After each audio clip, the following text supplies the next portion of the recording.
Recording in progress.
Good morning, colleagues. Trust everybody is well on this Friday morning. And we are nearing Christmas every week. We are almost December. Colleagues, I think we are sufficient members to be able to continue. And I wish to welcome all the honourable members present. Also, a special word of welcome to the Auditor General and also the Deputy Auditor General and team from the AGSA, also all parliamentary staff and everybody present. You are most welcome. Colleagues, we can then move on to apologies. Zubaida, are there any apologies to note? Good morning, Chairperson. Good morning, honourable members. Chairperson, we've received an apology from Honourable Beasley, and then Honourable Mofokeng is currently on oversight in Bloemfontein, so she advised she'll try to log on. That's all. Thank you, Chair. Thank you very much, Zubaida. We check that thereof. And honourable members, then with those apologies noted, we can continue with the adoption of our agenda for this morning. We have the only item on our agenda, apart from the adoption of our previous meetings minutes, we have the presentation and briefing by the Auditor General on the AGSA's draft strategic plan and also the budget. So we'll have that engagement, and that is the agenda for this morning. Is there any mover for the adoption of the agenda?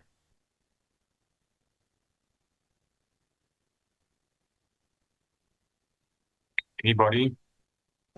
Chairperson, it's Honourable Subrati. I move for the adoption of the agenda. Thank you, Honourable Subrati. Appreciate it. Seconder?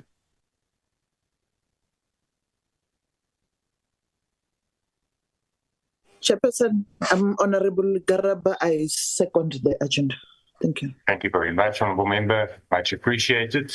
The agenda has been adopted as such, and we can move on to the adoption of our minutes. The minutes of the previous meeting, it was distributed well in advance, so I will consider it read. Honourable members, are there any corrections that anybody wants to bring to our attention? Any corrections? Satisfied that it is a true reflection of our meeting?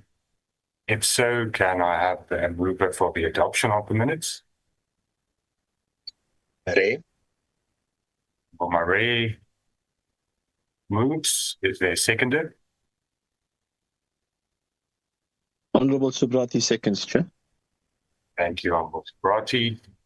Then is there any objection to the minutes? No objection. Then we consider the minutes adopted. Thank you very much. And thank you, Zubaida, for your effort in that regard. Honourable members, that brings us then to the briefing by the AG. Let me once again welcome her. And thank you very much.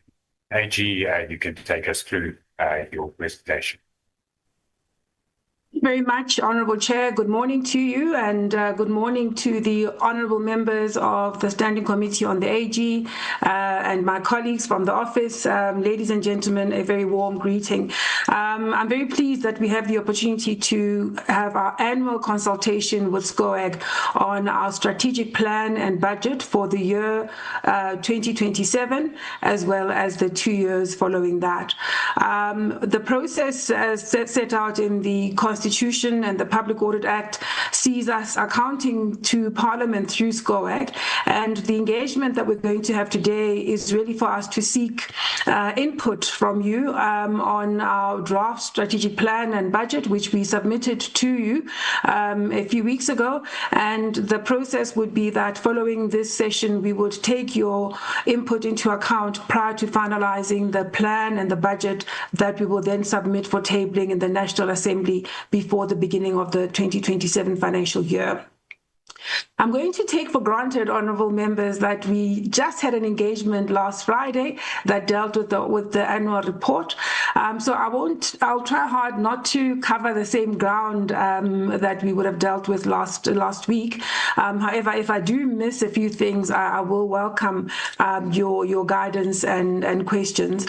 Perhaps if I move on to the next slide, which is a reminder of our mission, our vision, and our values, which remain as you know them, seeing us being committed to driving excellence, ongoing quality services being provided to all of our auditees and our different stakeholders, leading by example in how we run the institution, and demonstrating that we care for the members of Team AGSA as well as all of our stakeholders in their breadth.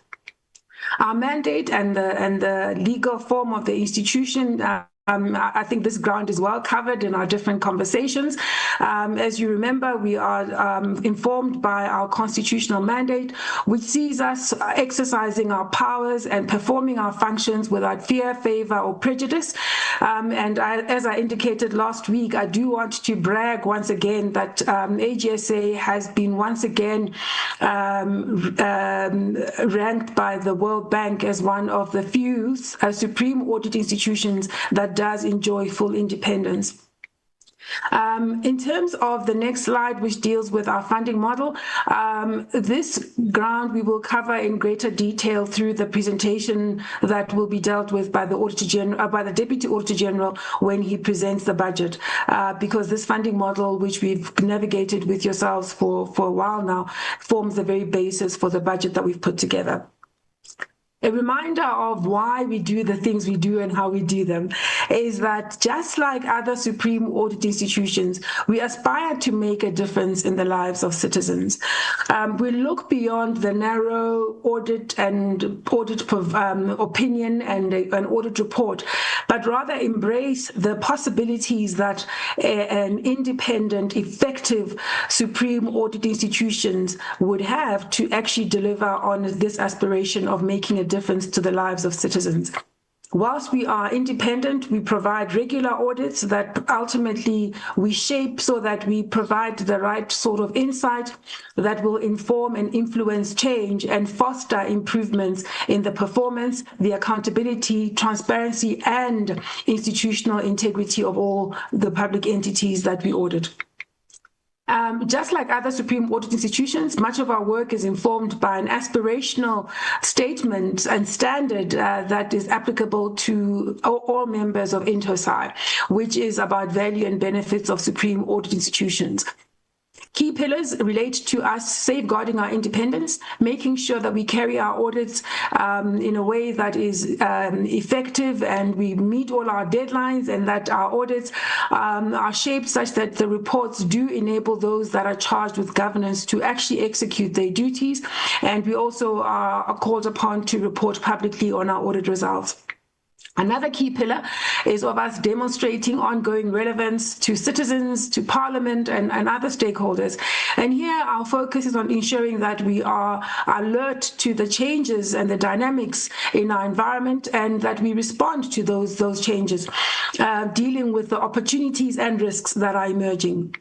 We embrace the duty to ensure that we communicate more and more effectively with our broad stakeholders, and such that we are experienced to be a credible source of independent and objective insight on how government is dealing with public affairs. We also want to ensure that we remain a model organization, leading by example in doing what we expect of others. Also, embracing the principles of governance, enjoying the benefits that come with an institution where we do deal with transparency and accountability in a responsible way, where we do invest in ongoing capacity development processes so that we can deliver sustainable quality work and demonstrate excellence in all that we do, as well as ensuring that we demonstrate ethical conduct and institutional integrity. The value of our work benefits a number of stakeholders. Through the reports we issue, parliaments and legislatures and councils are assisted to execute their mandates. The members of the public benefit from insight that we're able to provide for them to be able to participate meaningfully as citizens within our democracy. We also are able to provide the type of information that helps those that run government do so better, the type of insight that help the people charged with running different parts of the system of governance acquit themselves better and better over time. In terms of our strategy, which is now in its fourth year of implementation, it is informed by our constitutional mandate, the provisions of the Public Audit Act, but also those aspirations I talked about in terms of delivering value and benefits as a supreme audit institution that sees with making a difference to the lives of citizens. Through the strategy, we aim to advocate for and to support improved performance, accountability, transparency, and institutional integrity within the individual institutions that we audit and ultimately across the system of governance. We aim to use our insights, our audit insights, independent, credible audit insights, our influence, because we have the benefit of seeing many players in what we've called an ecosystem of accountability, as well as our powers of enforcement to make sure that the people entrusted with running different departments and entities do so better. Ultimately, what we want to see is that institutions and the leaders that are charged with the responsibility to manage those institutions ultimately perform their given mandates in a way that's effective and that's efficient. They deploy the funds that are put into their hands in a responsible way, and they are transparent about how they've deployed those resources, and that they carry out the performance of their mandates in a way that is characterized by transparency, by accountability, and by efficiency. At the end of the day, we want to make sure that more and more auditees move from what we've called doing harm to doing good. And by doing good, that would be where they've looked even beyond the basics of attaining a clean audit, because they could demonstrate that key controls are in place, and moving more and more towards having a direct impact associated with the mandate given unto them.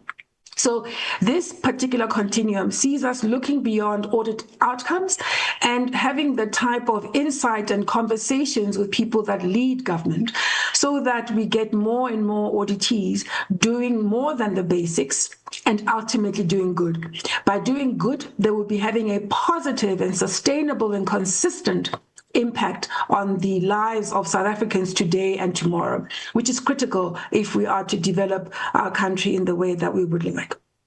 We focus for a while now on a number of different sectors, so that we could try and get the type of movement in those individual auditees over time. We are not so blind as to think that, or so ambitious as to think that we can change everybody. Our aim is to change as many as we can over time and in a sustainable way. Our strategic goals are the 5 on the screen, as well as the central one, which is about shifting public sector culture. I will focus my input today on insight, influence, and enforcement, and then I will hand over to the Deputy Auditor General, who will deal with sustainably, efficiently, because those are more internally focused goals, and then he'll also take you through the budget. I was talking earlier on about the need for us to be responsive to the environment and the context within which we operate, and to be alert to the changes in a dynamic environment. What we are seeing right now is that there is ongoing global uncertainty and disruptions from an economic and political point of view.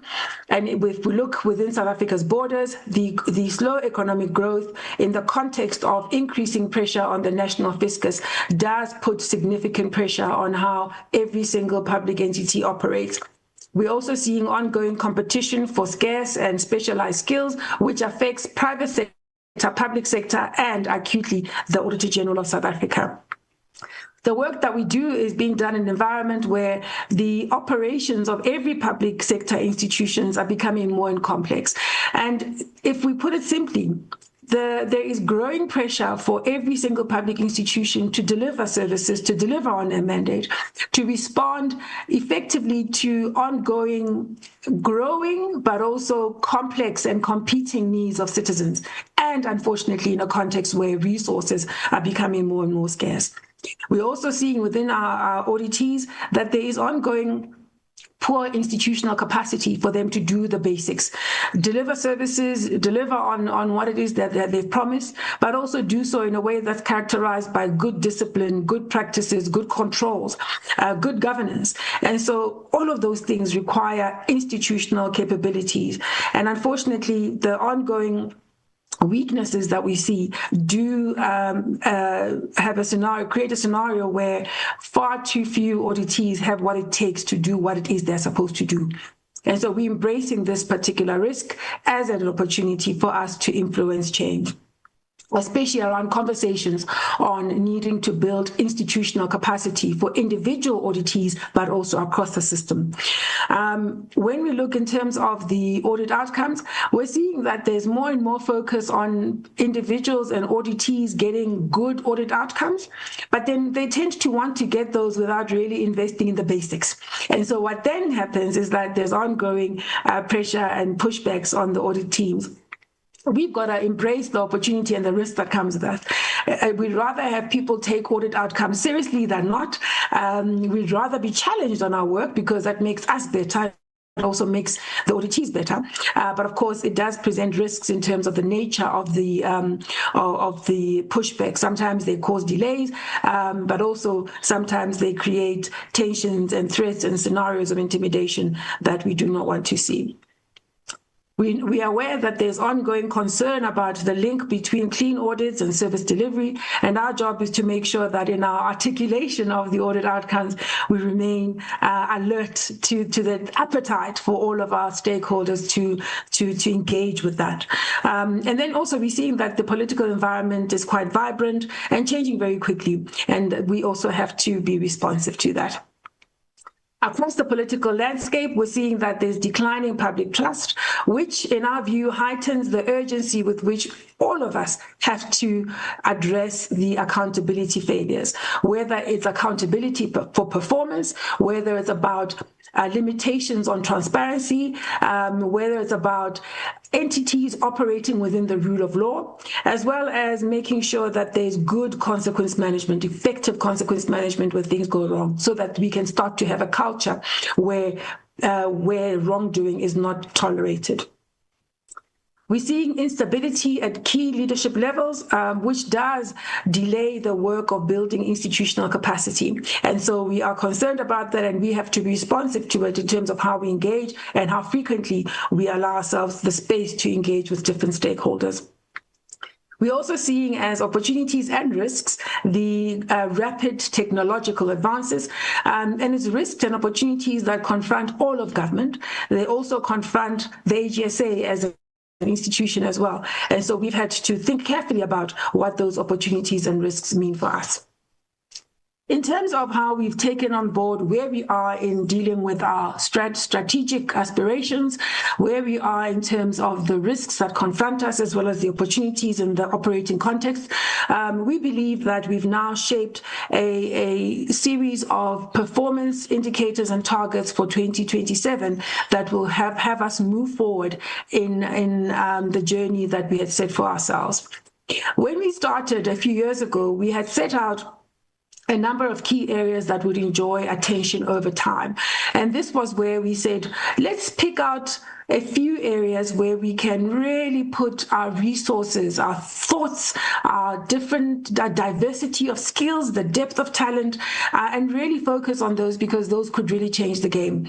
So we started by saying, well, let's look at the rollout of our material irregularities. And this was us also being responsive to the appetite that the legislatures were continuing to express for us to actually implement these powers.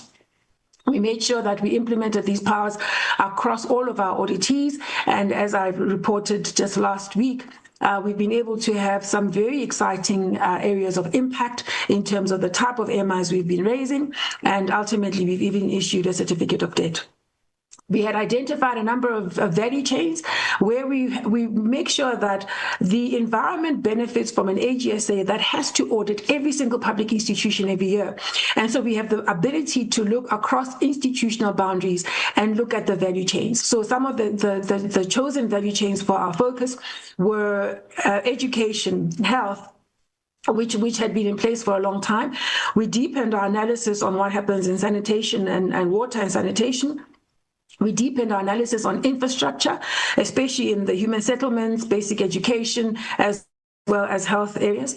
We looked very carefully at new projects in terms of infrastructure build, but also in terms of how existing infrastructure is being maintained. And here we extended our inquiry into PFMA auditees, national as well as provincial, but we also looked at the local government sphere, specifically at the metros. We looked very carefully at energy as a sector and started to understand it better so that we could give the type of recommendations that are going to move us forward. Whilst we might not audit ESCOM, we don't audit ESCOM, but as I indicated last week, we do exercise oversight on that audit. And we're getting to know it better and better over time. However, and we do audit the departments, we also audit the municipalities. So we are able to see a broad range of different players in that whole value chain of delivering energy supply to homes and to businesses. And so we're starting to shape the type of recommendations that look not just at policy, but also at what the limitations on implementation would be across the value chain. So this work continues, and over time, I believe that we'll be able to get much richer insights and influence even greater change. The past 2 years have been the focus on the water sector have also helped us to deliver a water report, which formed the basis of our engagement with the relevant portfolio committee in Parliament in the recent weeks. We focused on the metros, and now we're going to focus more and more on the intermediary cities.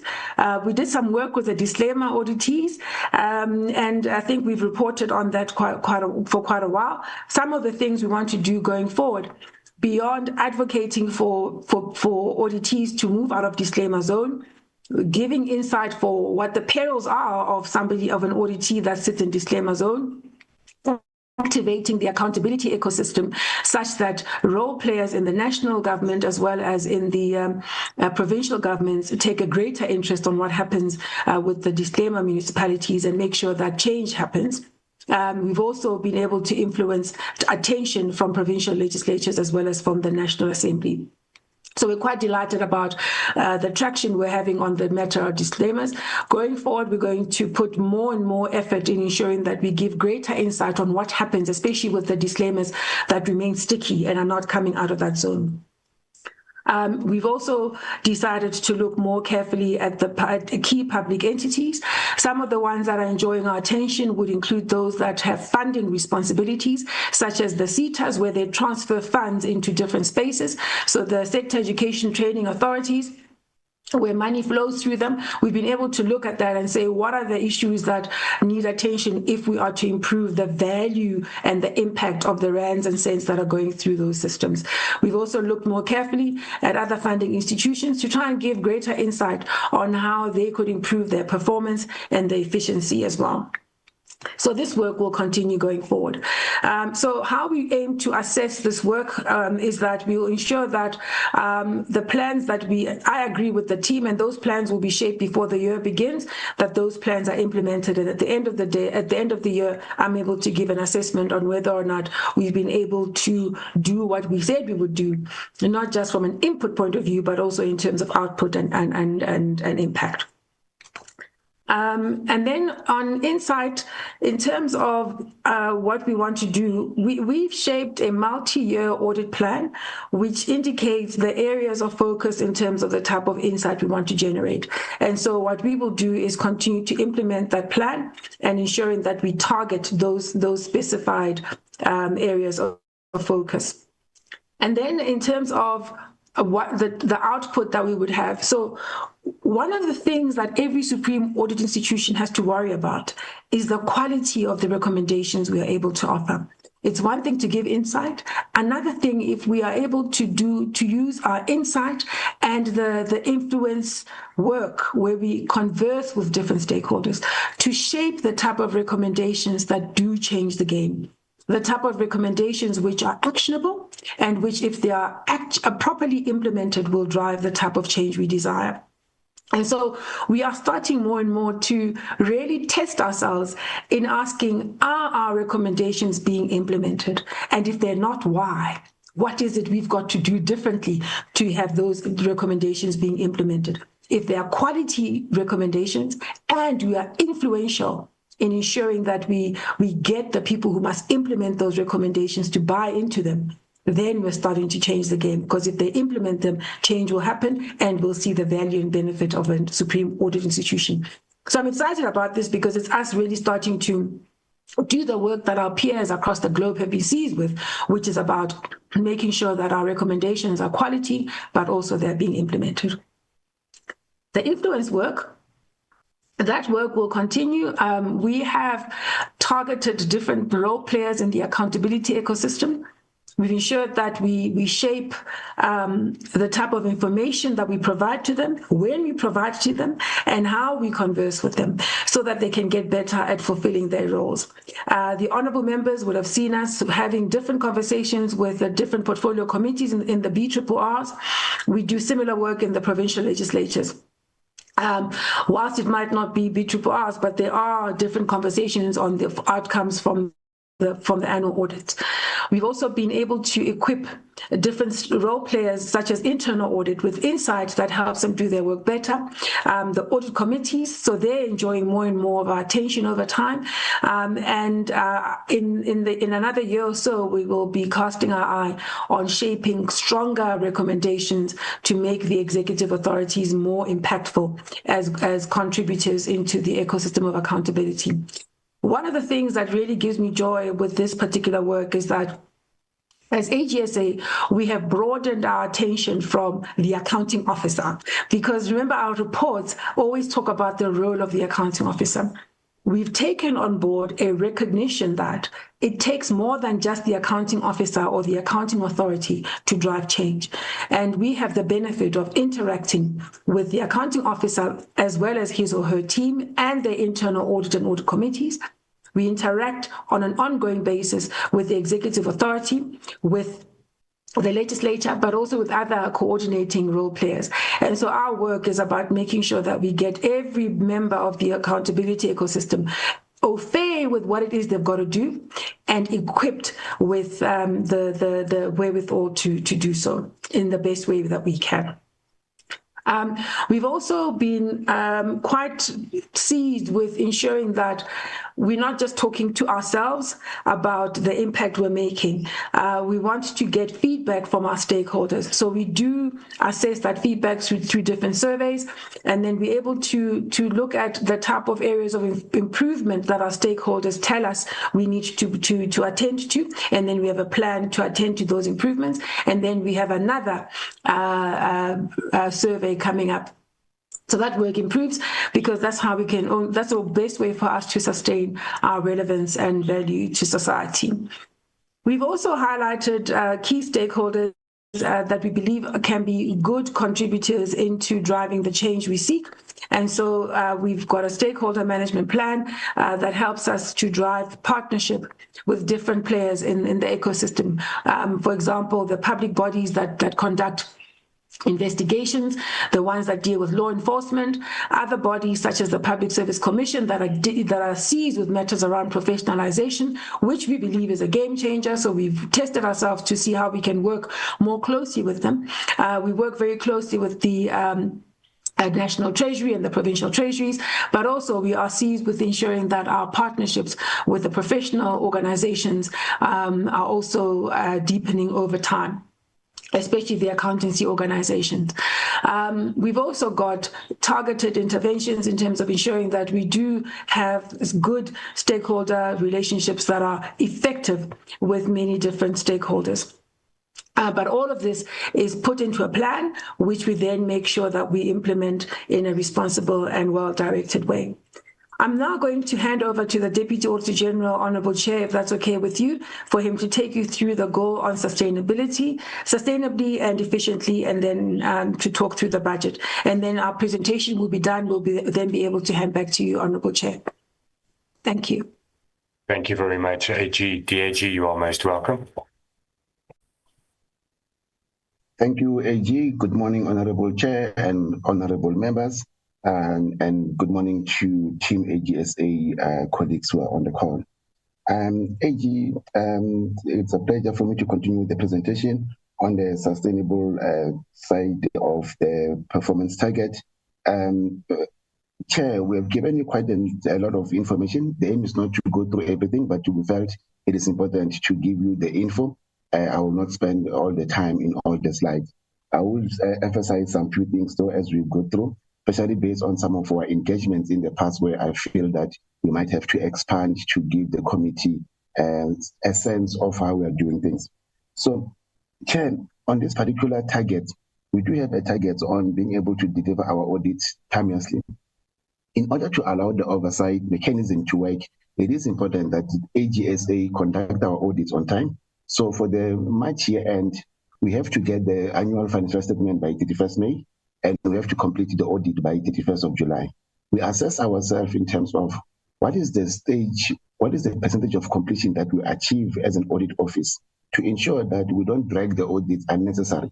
So the team work extremely hard to ensure that by 31st of July, we complete as many audits that we can. There are obviously instances where audits are not completed, either due to other issues. So we do keep track of the ones that we have completed and we report on that. So this particular target, Chair, it allows you as COEC to see whether we are completing the audits on time. Similarly, to the June year end, we have to get the Fs by end of August. And the teams at the moment are extremely busy, Chair, ensuring that we finish the audits by end of November. And we track this. And when I get to the budget, we will indicate to you that we do use external audit firms. And I think it's good to just talk about it in this context to say, because of the cyclical nature of our work, it's important that we have enough staff internally to help us to execute this workload. But we can't capacitate ourselves to such an extent that we do the work ourselves, because once we are done with the cycle, our staff will be sitting idle. So it is important that we get the capacitation right and also finish the work. So we do use services of external audit firms to supplement our services. And AG last week when she spoke to you, she did indicate how we use that to transform the audit profession. So while we are using it to enable us to meet our target in terms of finishing the work on time, we also bring in a transformation agenda to that particular one. So the target there is, Chair, is that we should meet between 90 to 100%, which we then track and then report to SCOEC as to how did we do. The other one I'm going to spend some time on, Chair, is on the quality of audit based on our previous engagement. So there are two indicators there that we look into. The one is there's a system that you've got internally that allows us to assess the quality of our file, meaning when a file is done and completed, an independent team from the audit team that also bring in ERBA, look into the quality of our file to say, the file on its own, can it speak for itself? And based on that, they assess whether it meets the minimum requirement of quality. And there are various assessments that gets done. We assess it in terms of allocation of the quality assessment thereof based on the number of findings that we raise. And we then assess us in terms of, are we within the 80 to 90%? In the previous engagement with the committee was concerned about quality. And I'd like to assure you that this particular indicator is in line with best practice to allow us to be able to say, are we performing well? There has been instances in the past where we did not perform well, and that assists us as executive to go back and look into how do we improve on our quality. So this has been a consistent target of us meeting between 80 and 90%. Another critical measure, Chair, around quality is what we call the evaluation of the effectiveness of the AG quality system. So following the number of audit failures, the international standard boards revised the standard some few years ago. They changed the overall focus to make the CEO equivalent to be the ultimate person who's responsible for quality. And just for background, if you think about the private audit firms, there was sometimes a bit of a tension between a profit motive and quality. So if you make the CEO to be the one who's ultimately responsible, they have to think about quality and not just chase a profit. And some of the famous audit failures that have been reported in the private sector, you may pick up that there was an element of that. So in our case, the AG, she's ultimately responsible for quality. She chairs the quality committee, and that quality committee will then assess our processes that we've got internally in line with the standards to say, do we have the right systems in place to give us early warnings when things are not going right? We had a QMEC recently which assessed that particular one. It's an independent assessor who comes and give an independent assessment with the things that is done internally to give AG that comfort in terms of the quality processes that we've got. This is in line with international best practice, and AG then issues that assessment. It is a critical aspect, and hence I spent some time on it to give members assurance in terms of what we are doing around quality given our previous engagement on this particular matter. I will not spend as much time on each aspect here. I'm just spending time based on our engagement in the past to give the committee some comfort. The ones that are straightforward, I will move fairly quickly. On the maintaining good governance and high ethical standard, we assess our ethical maturity. We're still targeting to achieve a AA, while last year we achieved a AAA. Our target is to achieve a AA. On the external audit opinion, it's important for the AG to keep our own books clean, and we target to have a clean audit, and that we're going to be kept like that going forward. On the net surplus, Chair, this is a figure that we've been using, and when I get to the budget, I'll speak a little bit of that. Our target still remains 1 to 4. But when I get to the budget, I will indicate to the committee that maybe we may need to relook into this target in future in terms of focusing on the trading surplus, because that is the line item that talks to our operation and exclude other income. Net surplus is the final figure that includes other income. But when I get to the budget side, I will talk to that. At the moment, we are targeting a net surplus figure of 1 to 4%, which we believe is still a reasonable number. For us to be able to have a cash safety margin, we have set a target, which is 2 to 3 months, which means that if anything was to happen, like in the year of COVID, where the country is put in a shutdown, can the office survive for some few months to sustain ourselves and pay for our obligations? And this is what this cover is telling us. And this is the main thing that we use to assess our cash cover in terms of are we able to sustain ourselves. Next slide, we talks about the healthy and safety of our employees. So the first one, we look into the staff turnover of high-performing employees. Given the talent war out there, we tend to lose our talent to the private audit firms. We have set a target for ourselves of not losing more than 5% of our people, and it's an indicator that we track, and then we put systems in place to ensure that we retain a number of our high-performing staff. In terms of the contribution to the profession and also professionalization of our audit profession, we made a conscious decision that we're going to focus on the CA being a flagship audit qualification within the country, and we've been focusing on that particular stream, and we've set ourselves a target of 45 to 60% pass rate. This allows us to participate within the range that the conventional result usually project. On the culture index, we have set ourselves a target to be able to increase based on the baseline that we have achieved, and then going forward, we're going to compare ourselves with the industry. Then it is important to, or still on the same slide, it is important to emphasize some of the things that we're going to be doing going forward in terms of our involvement in the ESD strategic program, where we're supporting the small firms. So while we use the private audit firms, we are very clear in terms of what is the intention that we want to do to assist the emerging firms to develop. We are going to be implementing an updated AGSA security plan to ensure that our people feel safe. It's an area that we are concerned. There's been some few instances where auditors might have been victims of crime, or as things that should not be happening because of your work.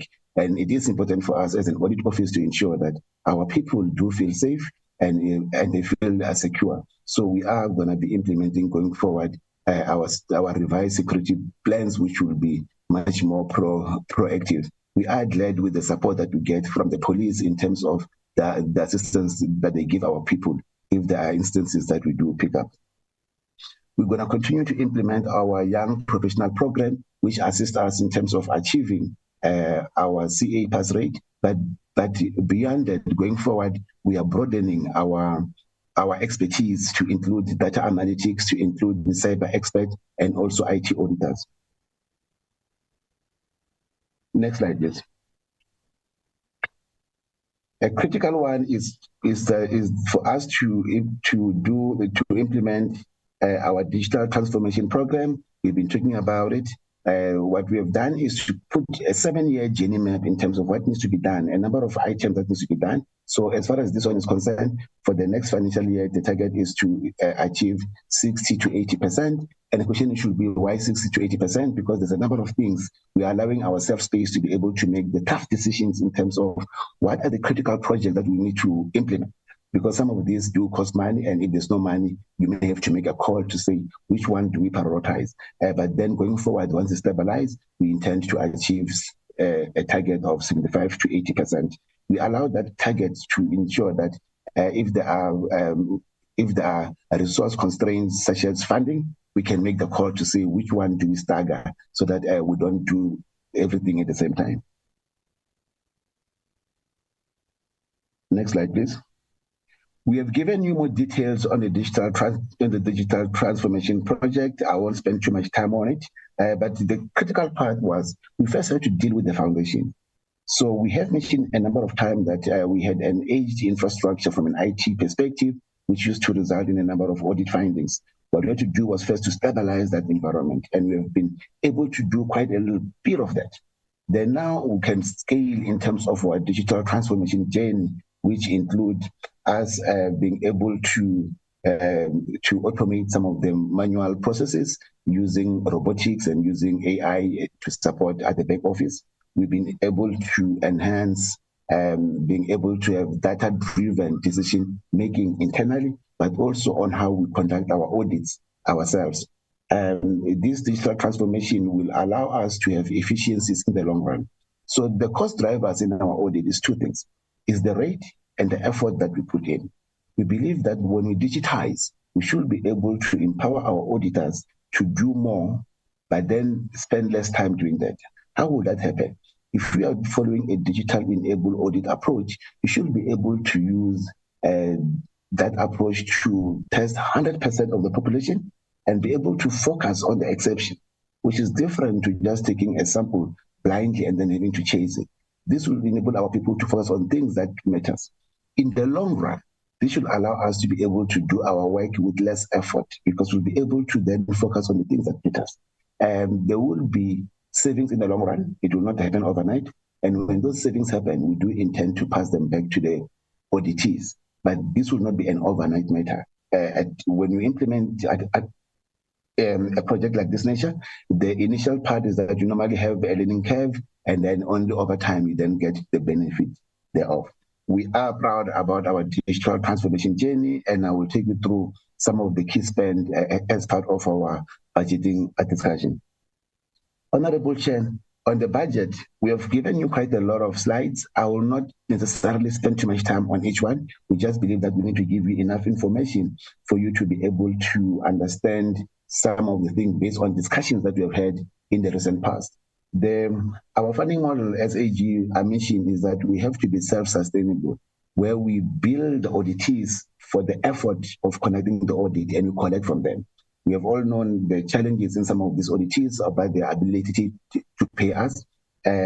So in our budget, we are presenting the hours that we're going to be spending and the rate that we're going to be. Sorry, I did mention that the budget is made up of two variables: is the rate that we charge and the effort of doing the audit. As part of the audit engagement process, the audit engagement manager engages with the client, the CFO, and the audit committee, where they present the plan in terms of this is what we're going to be doing, and this is the hours that we're going to be spending. Similarly to what is done in the private sector, where the audit committee have to approve the audit approach and the audit effort. So at each auditee, the audit committee approves the budget that has to be done based on the risk profile of the auditee and the things that have to be done based on the assessment of the audit risk. So that gets done at each auditee level. Then obviously, then it then adds up in terms of what is the total that the AG makes. And we've given you information in terms of our analysis of our rates which is a key driver of the cost of doing the audit, but also the hours that we have to spend on that. It is important for us that we are financially sustainable to be able to conduct our mandate without fear or favor. And Honorable Chair, I would like to remind the committee that we still believe that the current funding model as currently is, with its own flaws in terms of being able to collect, is still one of the best in terms of ensuring our independence. Honorable Chair, it is important for us to continue to find ways and mechanisms to contain costs. And on the previous slide, please, slide 26, it is important for us to contain costs. And we look at various means in which we can do that. And sometimes you get into a year and then you look into what it is that you can do. And there are a number of initiatives that we look into to say, what can we get into? Sometimes we go and look into the current contract that we've got for the data side. And then if we can, we go to the market again and say, look, let's see whether we can sharpen the pencil.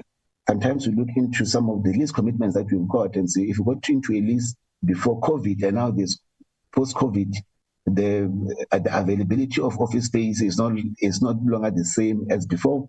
Can we renegotiate? So there are a number of things that we keep looking into as to how can we cost contain. But an important aspect from a philosophical issue is also for us to say, let's use our own internal resources to the best of our ability whenever we can. I'm giving this background because some of the information that we're going to go through now is talking to these principles, but I won't spend too much time on those slides as long as the committee is aware about the intention of the revenue optimization, which is let's try to use our own people to the best of our ability, and let's try to cut costs whenever we can cut costs. And that is something that we continuously do under the leadership of AGSA. So now the numbers, Chen, I haven't spoken about the principle. We can go to the budget overview. And I know numbers are not very interesting, but we have given you what the actual was for the current financial year, and we have given you the budget for the next year. We are budgeting own income of 4.4, which will then allow us to do 5.5. So if you look into those audit incomes line 10, just to ensure that we understand each other, the own income is the revenue that we do ourselves. And then the contract work is the work that is done by the private audit firm to complement our capacity. So part of our revenue optimization strategy is to try to sweat our asset as much as we can. So if we can do a little bit more work using our own people, it means that that assists us in terms of having a better net income.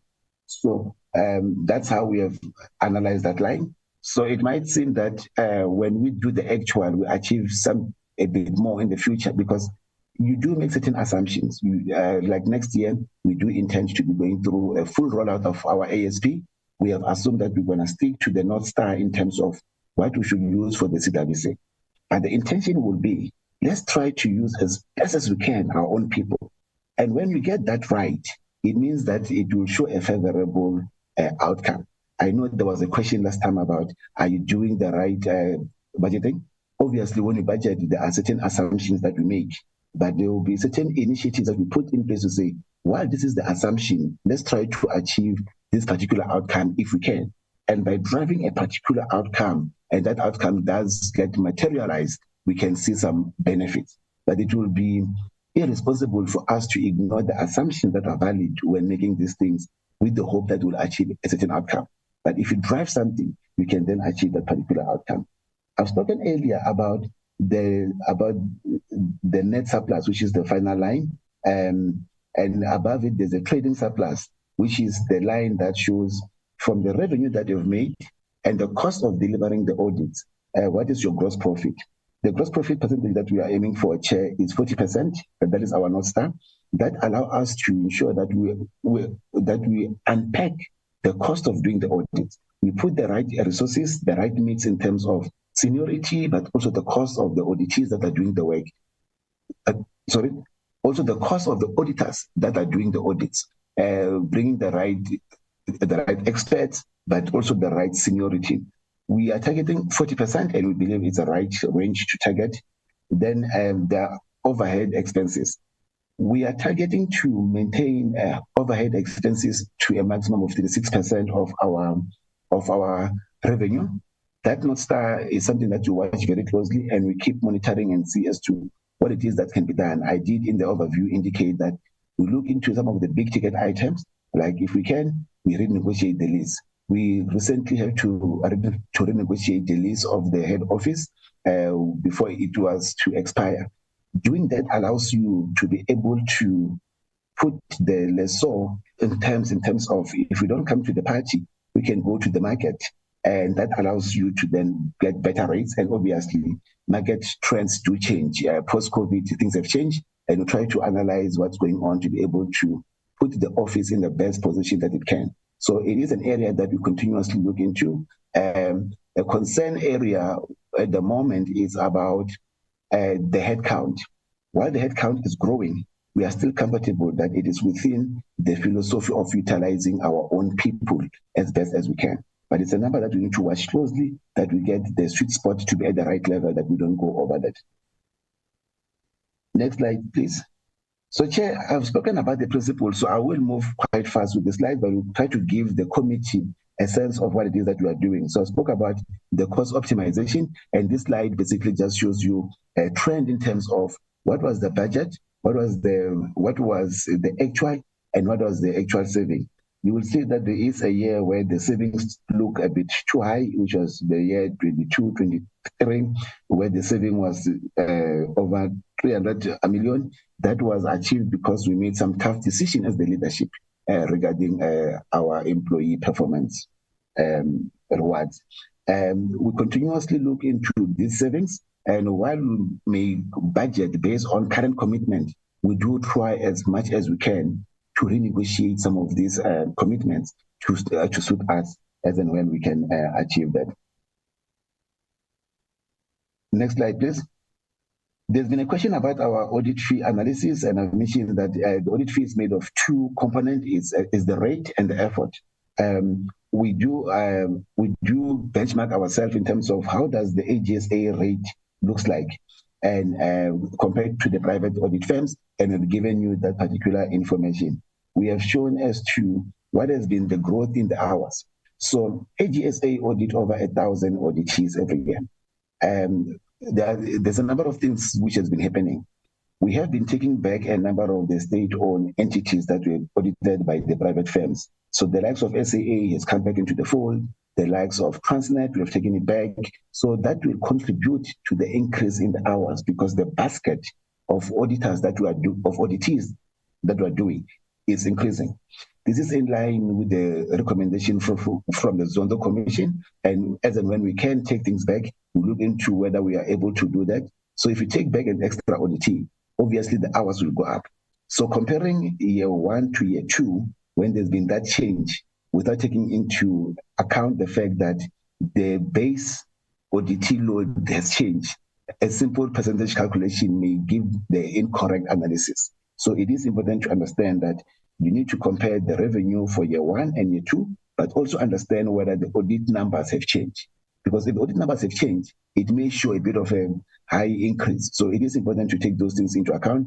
The other aspect that may also show a bit of funny analysis is that there was a time when there were a number of auditees that were not giving us Fs to audit. I mentioned that we have to complete the audit at the point in time, but there were some few auditees that were not giving us Fs to audit. And what AGSA advised us to do was to say, as an accounting officer, you have a responsibility to account for the funds that were given to you. As such, if you're not doing that, this is a material irregularity. And a number of years back, we issued a number of MIs to entities to ensure that if you don't give us Fs, this is an MI. Because of the MI, which if you don't attend to it, it's going to lead to a COD, then we saw a number of entities starting to give us the Fs. So if you have backlog audits that some of them were 4 years back, they gave us some Fs, then that meant that we have to do the work. So if you analyze base year and this year where you had the backlog audits, it might show a bit of a blip. So it is important to understand the underlying reason as to what is causing that. But we've given you the overall analysis in terms of what it is that we have achieved, and we believe that our annual increase, Honorable Chair and Honorable Members, is in line with inflation. Over the next page, I've spoken about the benchmark. This particular slide just shows what the AG, no, the previous one, please, and the one with the graphs. Please go back to the previous slide. Slide 30, please. Yes, this one. This one, Chair, we do comparison in terms of the rates that we do. And this because we do use private firms to do work for us, and we normally get them complaining that the rate that we use within AGSA to contract them is lower than what they charge. And they do share this information with us, so it becomes easy for us to benchmark our rates. We still, when we compare ourselves with the private audit firms, that AGSA, based on the level and the average rate that is used for the various levels that do an audit, we still compare favorably. Yet, there could be things that can help us to reduce the effort in terms of hours. If we can get quality audit financials, which do not require us to rework because we pick up errors, and then we allow auditees to make the change, then when they make the change, we have to go back and audit. So that back and forth, it means that the audit effort ends up increasing. So if auditees can have the discipline to be able to give us quality Fs, it will allow us to audit once and get you an opinion. We do ensure that when we do the work, we're using our people whenever we can to ensure that there are savings. Next slide, please. This one just indicates how we compare ourselves with, so we've taken one analysis of a particular state-owned entity that is not done by us, compared the fees and compared to one that is done by ourselves to see, are we out of sync? And we find that that assessment indicate that we are in line compared to others. It's slightly lower than the private audit firms out there. Chair, in conclusion, I'll just take you a bit under the CapEx funding, which is an area that we were spoken about, to just give you comfort as to what it is that we're spending on. So, Chair, given that we had a 1.6 billion budget to spend, we first looked into creating the right governance structures to ensure that when we go for a project, we are going for a project that is aligned, first of all, to the overall strategy of the office. But secondly, it will give us the right ROI, a return on investment. So we have a committee made up by executive members. We have time to interrogate these various projects at the business case level.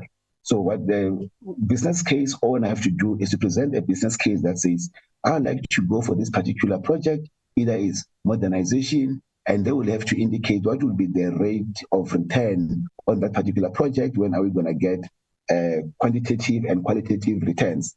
That allow us that in the long run, we are able to track the return on investment, that we don't make investment just because something is fashionable, but we make investment on those things that matters to assist the office to implement our strategy and also improve in our overall operation. So that particular committee has been very effective in helping us to prioritize the project, but also force the business case owner to apply their mind to a particular matter before we go on to go and procure. We did mention that the flagship project is the new audit software, which we are currently on the second phase of the pilot. The teams are currently using it. We are piloting it in 78 auditees. We'll use that outcome to assess as to what do we do going forward. While we intend to do a full rollout, the lessons learned from the second pilot will inform a go, no go decision in terms of a full rollout next year. We have been spending money, as I mentioned, on our infrastructure improvement to first get the infrastructure to stabilize. We are spending quite a significant amount on our cybersecurity. It is a concern that we've got. And we are also spending a bit of money, especially in our back office side of things, to do robotics to improve some of the processes that we have done. We have seen some of efficiencies coming out of these particular processes whereby we have reduced the amount of time that it used to take a person to do the work, and the robot is doing it much better. In terms of the other block, the leasehold improvement chair and the right of use, that is primarily our lease. This is just how the accounting terminology is used at these days, but that is mainly our office use. I hope this will give you some sense as to where are we going to be spending our CapEx. as I did mention, is that we are trying to match what we are spending on against the available cash resources. And if we have to make a decision to delay a certain project because we are not able to fund it, we do make those calls. But for those that we prioritize, we ensure that we're going to get the best return on investment. I thank you. And AG, I'd like to hand back to you. Thank you, JG. Chair, that is our presentation on the Blue Book, what we call the Blue Book, which is our strategy as well as our budget for the forthcoming financial year. I'm now going to hand back to you, Honourable Chair, for you to take us through the next session. Thank you, Chair. Thank you very much. Excuse me. Thank you very much, AG and DAG. Let's welcome the presentation. And honourable members, I'll give you an opportunity for questions for clarity and engagement on the strat plan as presented and the budget. You are most welcome. Let me note your hands.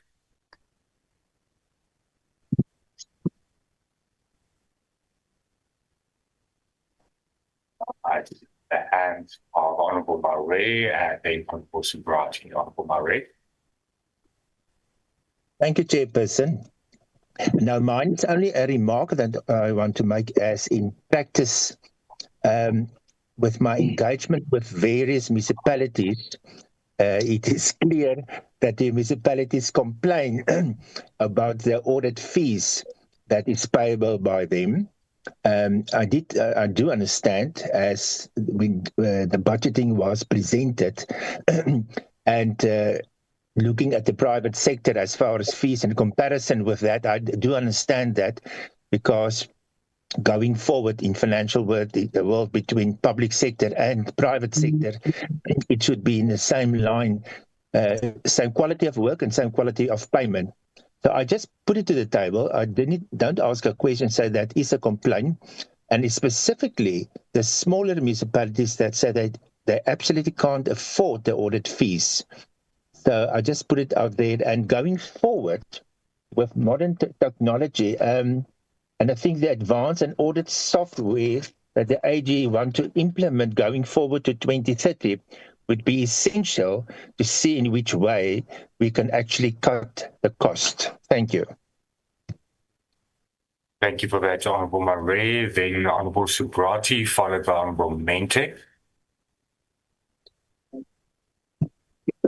Thank you, Honourable Chairperson. Honourable Chairperson, let me welcome the presentation. Let me greet you first, and let me greet honourable colleagues and the AGSA, DAG, their team, and all colleagues and guests on the call. Let me welcome the presentation and indicate, Chairperson, that we continue to be inspired by the great work that the AGSA continues to do to protect our democracy and hold public servants and various institutions accountable. I do have a few probing and pointed questions that I would like to raise. And if I am unable to cover them, then my colleagues from my political party will assist me in ensuring that we cover these questions. Let me maybe begin by having some pointed questions around the financial statements that we have been examined. And I want to talk to maybe page 53 of the strat plan, which deals with liaison costs, stakeholder relationships rather. And on that one particular line item called costs of liaison shows an increase from 4.3 million to 9.3 million. That's an increase of 116%, or 5 million rands.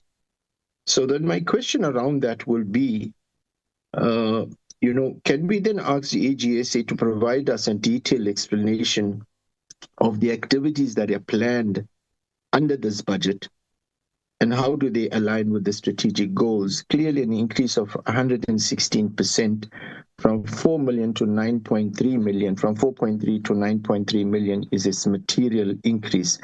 And I think we need to be taking into confidence what then informs that increase in costs. The next area I want to engage is on page 62, on the insurance and legal fees, particularly for drilling down on legal fees and contingency. The budget for 25-26 is 17.5 million. And the budget for 26 and 27 shows a decrease to 16.085 million, a decrease of 1.4 million or 8%. Now, these costs in the comments on the slide encompasses anticipated labor relation litigation, legal expenses associated with overdue debtors, and audit-related dispute fees. Accurately protecting these costs is challenging. So my question around that would be that legal fees are projected to decrease despite, in the comments column that I've just indicated, mentioning challenges like overdue debtors and audit-related disputes. Maybe my question around that is what rationale then informs this provision for a reduction, and whether it aligns with the expected workload. I would respectfully submit that conservative accounting would allow us to provide for an inflationary increase, but to provide for a decrease of 8%, they should be strongly informed. And given the fact that, we've just seen that KZN Education Department we spoke of last week, and, from our experience during the BRRR process, which I never had the chance to maybe ventilate fully last week because of connectivity issues, there are pushbacks from auditees who are saying that we don't agree with the audit outcomes, and that creates a very litigious environment. So I respectfully will submit that 1.7 line or 8% drop needs to be explained in detail.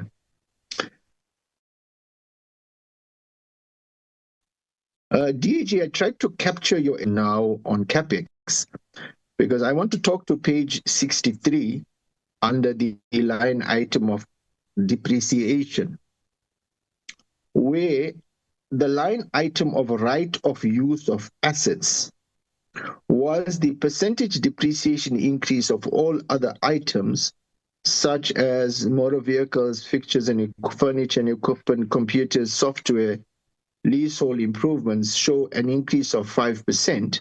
The right of use of assets shows an increase from 87 million to 104 million, an increase of 19%. Now, maybe my questions around that will be, what is this right of use of assets? And then what informs, and can you provide reasons for this increase of 19% of write-off of this asset? You did indicate that it's not leasehold improvements, which is at the bottom. So I'm a little bit concerned in terms of what is this right of use of assets, because once an item is written off at such a large level of 104 million, it's taken off the books. And one would prefer that these items to remain on the fixed assets register so they remain as part of the audit trail of accountability. So I'm a bit uncomfortable with that, and maybe I'm seeking further clarity on that item there.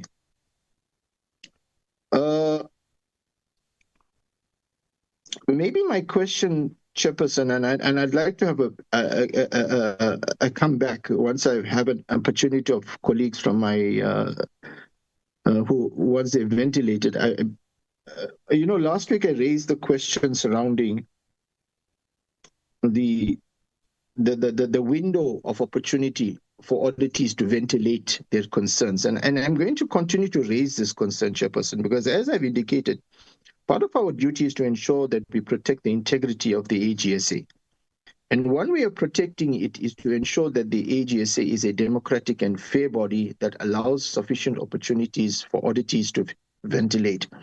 So maybe my question around that, AG, will be, from the lessons you've learned through the experience of the KZN Education Department, as well as from our experiences we're getting coming through from where auditors are saying we don't agree with the AGSA and that process is quite rushed. How then can you improve that ventilation process? Maybe you can just reiterate to us what is the ventilation process that allows for this exchange of ideas and settlement or finding common ground, and what is the process, and how then can we improve that? Maybe another question is around the standards of auditing. How then do you manage, as an supreme audit body that doesn't account to any other body but accounts to yourself, how then do you manage standards of over auditing and under auditing? I would be keen to know that. And maybe my last question, Chairperson, with the understanding that you will allow me to come back if there are gaps, is can we, and maybe let me commend AG on the great work of utilizing the MI, and given the environment of where we are, and that is an environment of irregular expenditure and all of that we are faced with, the MI then presents a unique opportunity for greater consequence management and accountability. And the reality is that people only respond when they know there's a whip out there and there will be consequence. And I know last year when I raised this, AG indicated that they're not a debt collector, and we know you're not a debt collector, but certainly you are a deterrent. And I think that's the idea behind the amendment of the Public Audit Amendment Act to give you more power. Maybe my question then is, a year later, what is your feel in terms of capacity building of the AGSA to enforce more and more of the MI? Because the more we hold defaulting municipalities and SOAs accountable, the more I believe we will start to actually turn the country around in terms of compliance. But you only can do that if you are capacitated. And whilst we are returning the surpluses to you to invest in capital, I'm asking the question, can that assist you to deepen and to increase your hold in terms of implementing the MI? Chairperson, I'll pause at this juncture. Thank you so much. Thank you, Honourable Subrati. Honourable Mente, followed by Honourable Lekagaba. Thank you very much, Chair, and good morning, Chairperson, colleagues, and our colleagues from the AGSA. Now, Chair, I'm partly covered by Honourable Subrati on the inconsistencies of the budget, but also one more area, especially around the budget, the Deputy AG says they prefer the current funding model in order to realize their objectives. However, I'm worried that the current funding model versus the culture shift 2030, we are not going to get there. If we want to influence government and make sure that we root out corruption and enforce the laws in order for the ethical posture of all municipalities to be in par with what we seek to achieve. Now, there is two things we can either achieve with the current. The current funding model allows us to, one, which is unquestionable, to be independent.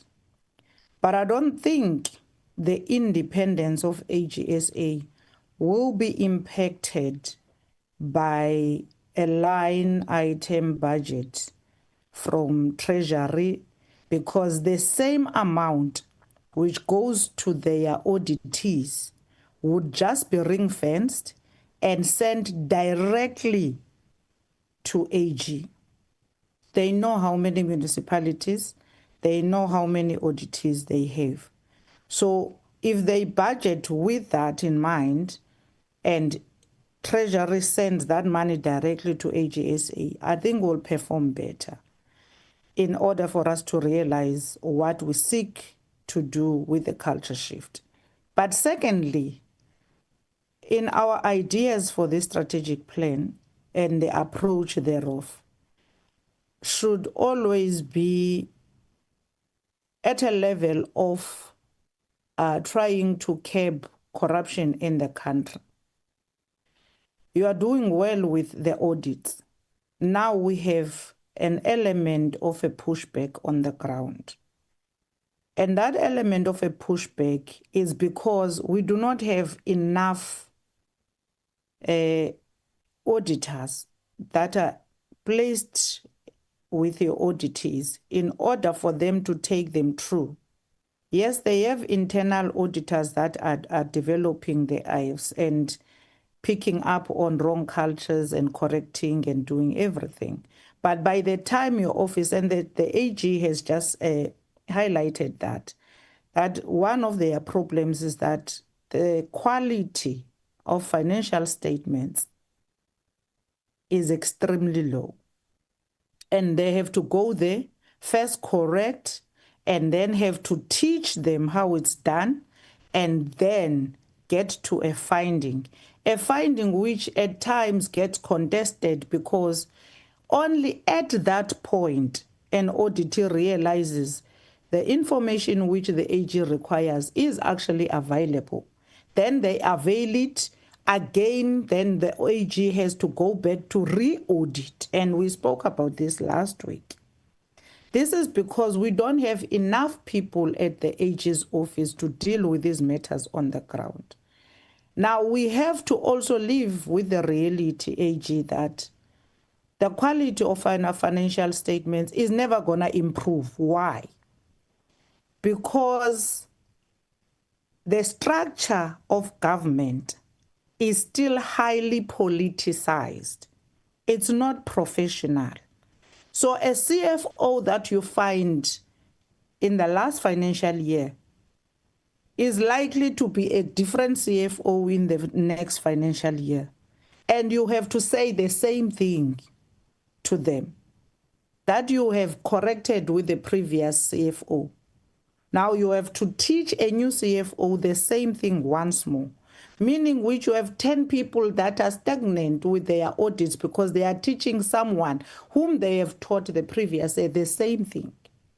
Now we need to think much more broader as to how do we approach this culture of government, which is not necessarily highly professionalized, with the people that change on a daily basis, simply because one, there is politics that are at play in government, and number two, there is terms of offices. That's a different argument altogether. But from your office, you are the only person we trust that they are going to police how the money is spent. Then number three is that we spoke a lot, especially with the culture shift, about auditing immediately, the live audits. And I don't see that happening, the real time, with the capacity you have, in order to make sure that whatever we have now in the fiscus is policed properly. We are working with what happened the previous year, and we get shocked in the following year. You get shocked before us, then you come to us to tell us the improvement is not there. Even when the improvement is not there, we do not have a plan on how do we catch it at a right time and stop it so that it does not spread. So I think in the culture shift, the objective and the mission is there, but the capacity is not matching the culture shift. So I need to understand what is the plan, AG, because this strategic plan for me is not talking to that. And we're not going to be able to help you to stop. We're going to always arrive after the fact. Thank you, Chair. Thank you very much, Honourable Main Chair, Honourable Ligagaba. Thank you, Chair. Honourable members, AG, DAG, and everyone present. Good morning. From your presentation, AG, page 53 of your presentation on strategic plan, the stakeholder relationship, I would like to get an explanation given the 116% increase in license cost amounting to 5 million. Can you please provide a detailed breakdown of the activities funded under the budget and explain how these activities support and align its strategic objectives for the upcoming cycle? My second question is in light of the frequent leadership changes within government departments. How does the Auditor General intend to strengthen stability and continuity in its audit process, and what specific supports, measures or frameworks are being implemented to mitigate disruptions caused by such transitions? What consequence management measures has the AG implemented or recommended for municipalities that always submit poor quality or late financial statements, and how effective these interventions been in improving compliance? The fourth question, Chairperson, it's according to you, the AGSA assessment, what are the primary root causes behind the persistent late submission of financial statements by Free State municipalities, and what interventions does the AG intend to implement to address these challenges during the 2026 and 2029 audit cycle? Maybe in order to even though I'm talking about the Free State, but including other provinces, not to make sure that this thing never happen again. What strategies has Auditor General of South Africa put in place to address the projected 700 million funding shortfall in the 2027-2028 financial year? And what implications could this have for the institution's financial independence and ability to execute its work? Thank you, Chairperson. Those are my questions. Thank you, Honourable Member. Honourable Montana, I'll give you an opportunity, and then Honourable Vilakazi has his questions because of his connectivity problems. Is on the chat function, AG and DAG, if you can just have a look there. But let me give Honourable Montana an opportunity, and then I'll give Honourable Subraji an opportunity again. Thank you so much. Thank you, Chair. Good morning, and good morning to honourable members. Good morning to the AG and the team. Thank you. I think I also welcome the presentation. I just want to raise a few questions.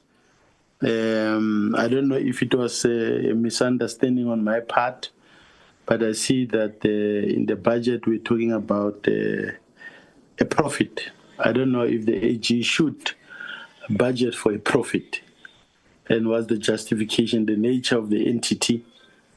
We can't, even other entities do not do that. But maybe I may be understanding what you're saying, particularly when the presentation mentioned the 40% profitability. I don't think that the nature of the animal requires that. That's the first issue. The second question that I have relates to state-owned enterprises. I think the presentation mentioned that about the increasing portfolio on state-owned enterprises. But I think if the AG could perhaps indicate what are the challenges there, because I think in some of the entities that have come into the fold within the AG space that were previously audited by private companies or audit firms, they've indicated that there's been quite a lot of problems. So what are some of these problems or challenges, and how is the AG intend on addressing those? I think that's my second question. The third issue that I wanted to raise relates to the AG as the AGSA as a learning organization. Because I think whilst I appreciate the strategic direction being taken, and I think that's very important, we support, but I think that there are centers of excellence, and we picked up on some of the audit reports that were presented or during the BRRR process. There are centers of excellence from within the system of government, departments, local government, SOEs, and I get a sense that that we are not learning from those. The presentation also makes mention of a politicized environment, and there's no doubts about that. But I get a sense that the presentation is telling us that the independence of the AG and its role may be under threat. My reading of the environment is that even across political parties represented in Parliament and in society generally, the role of the Auditor General is being embraced. That for me is very important. So unless if in their threat analysis or when they scan the environment, they're seeing signs of a different thing, of a different development or a trend which threatens. What are some of these examples? What would be some of the examples that give rise to that kind of a concern? Because from where we sit, and I saw even recently when the AG presented her report on the concerns on local government, I think political parties across the political divide went to Parliament and even embarked on a program to address this in across all provinces. Even recently with the inquiry now on the Mabasa issue, I thought that the committee and political parties across were quite unanimous, but also dealt with the matters fairly, but also guided by the need to protect this institution. So, yes, you work in a political environment, as Honorable Mente said, but I don't think that there are this kind of threats that are there. Let me raise the final issue, because I think this committee, it doesn't deal with audits. It looks with the business. It looks at the business of the Auditor General, having oversight of that. And I think it's very important that we appreciate our role in how this committee performs its own responsibilities, because these are both legal and constitutional as well. And the committee cannot abdicate its responsibilities. And you recall that with the Mabasa issue, one of the major things that we agreed on the report was the need to ensure that the AG itself strengthens its own controls and address some of the things that may have given rise to some of these allegations. And we want to see that clearly being dealt with. And one of the issues we have to address as a committee is the extent of independence of the Audit Committee of the Auditor General, how it's selected, how it performs its role. Because that is going to be one of the major cornerstone of ensuring that we strengthen controls within the Auditor General South Africa, as it were. Lastly, Chair, I want to hear I want to put this, and I think I've raised this previously, and the AG did comment on it, but I just want to get assurance, particularly with a recent case where she applied sections of the Public Audit Act. My view is very simple.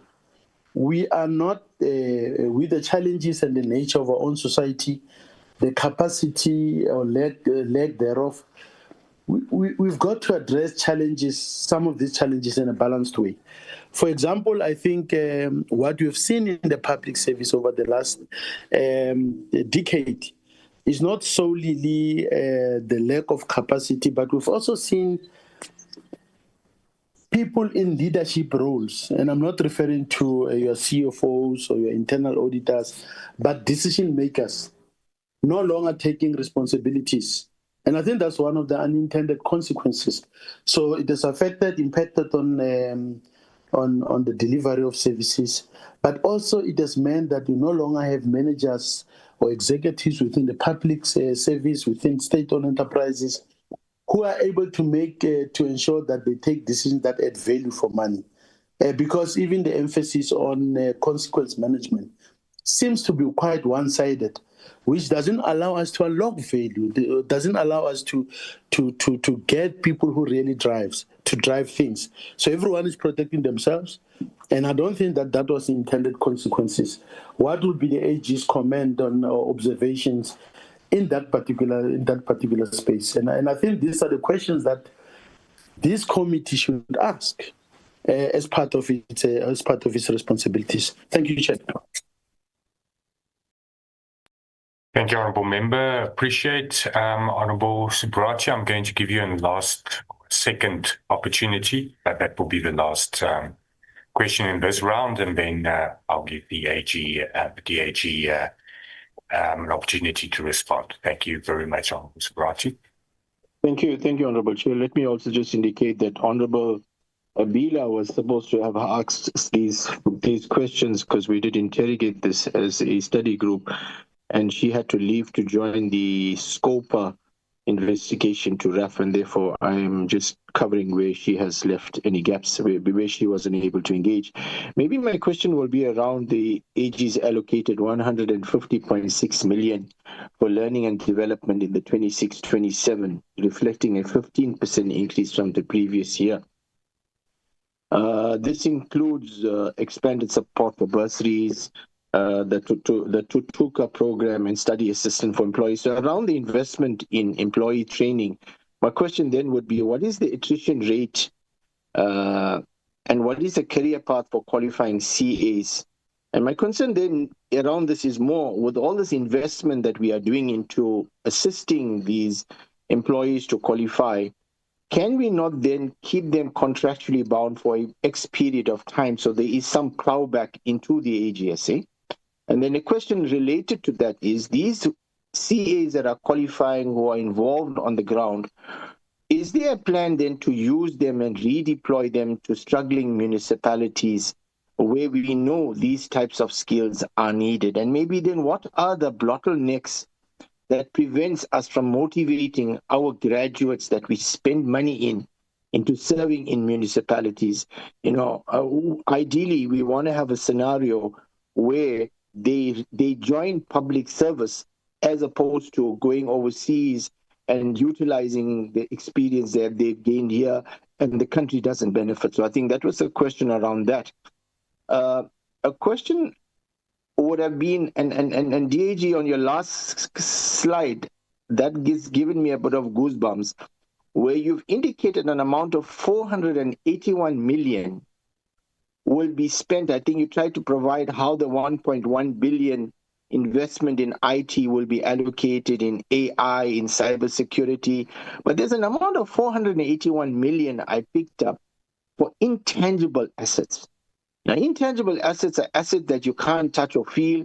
It could be intellectual property, it could be goodwill, but that's 500 million rand on intangible assets. And I think this committee needs to be taken into confidence that what is this 500 million we're planning to spend on intangible assets? Ideally, we want to see something that's tangible, that's touch and feel, that we can account for. What is this intangible asset of 481 million that we're planning to spend for?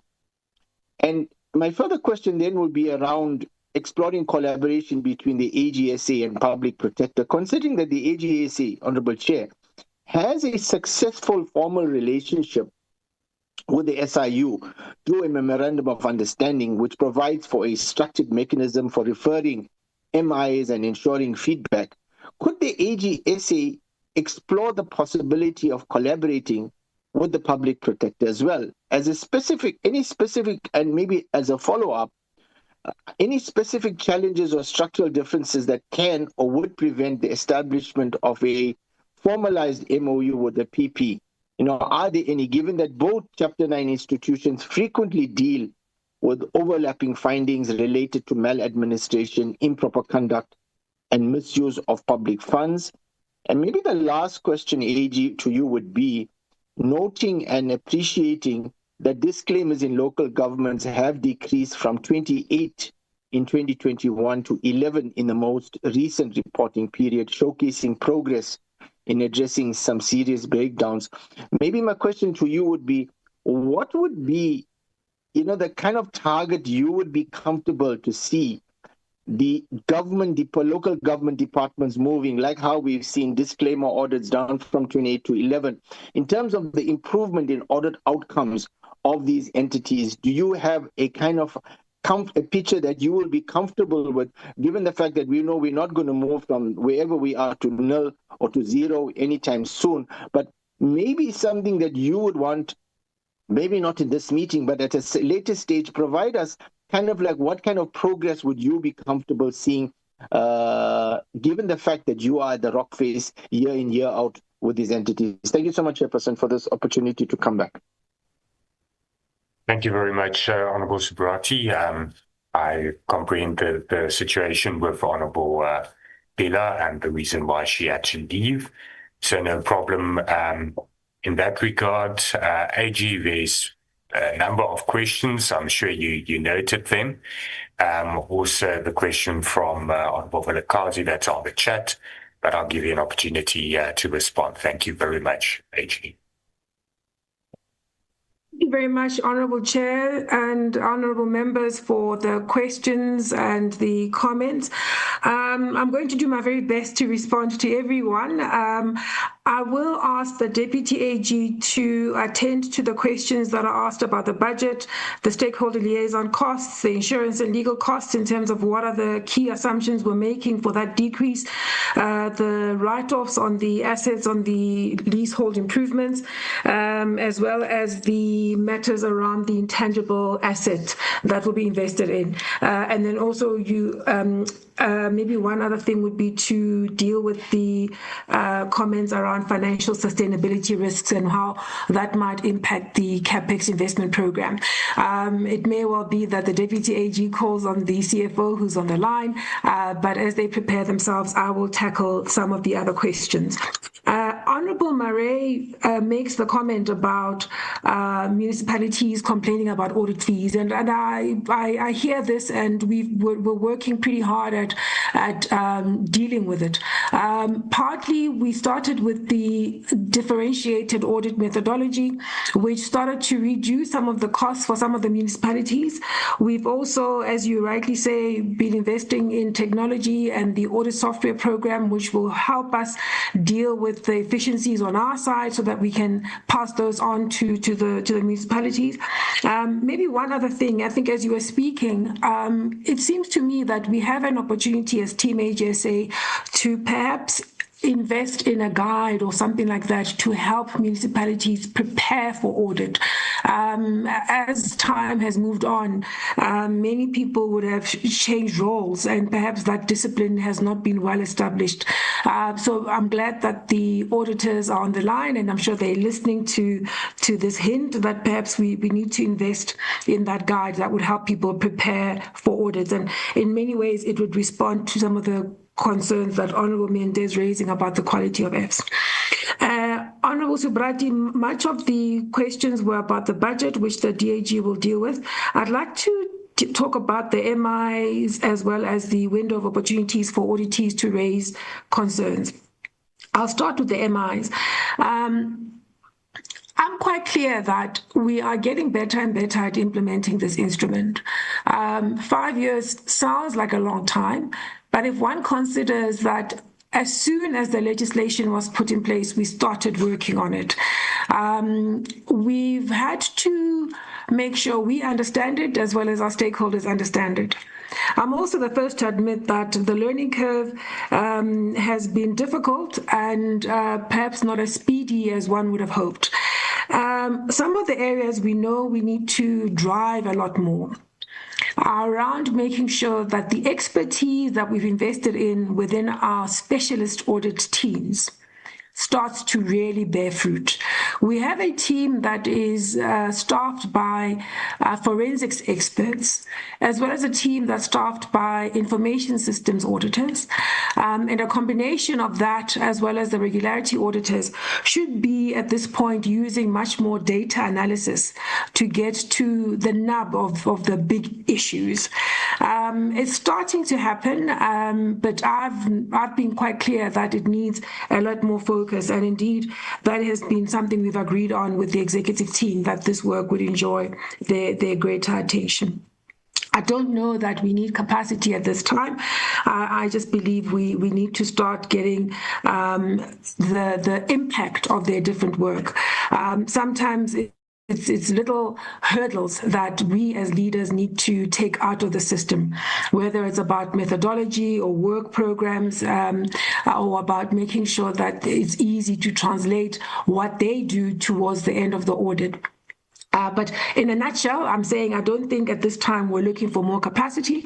At this time, our concern is really about making sure that we get efficiencies and effectiveness from the investments that we've made, especially in the specialist units. On the auditee processes, so there are opportunities for all of us to get better at how we, first of all, flag the risks to an audit and make sure that accounting officers are acutely aware of the risks that we identify. And we have an ongoing engagement with them long before we finalize the audit, so that we're not picking up things right at the end of the audit.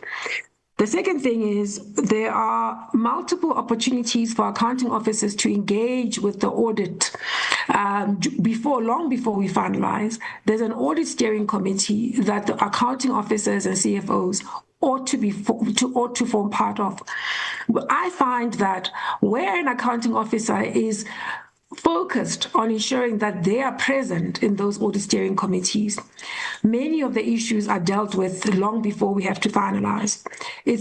Sometimes the disputes arise at the end of the process, because only at the end of the process is the CFO or the accounting officer becoming aware of the findings that are coming their way. So we all need to get better at using those audit steering committees for their intended impact.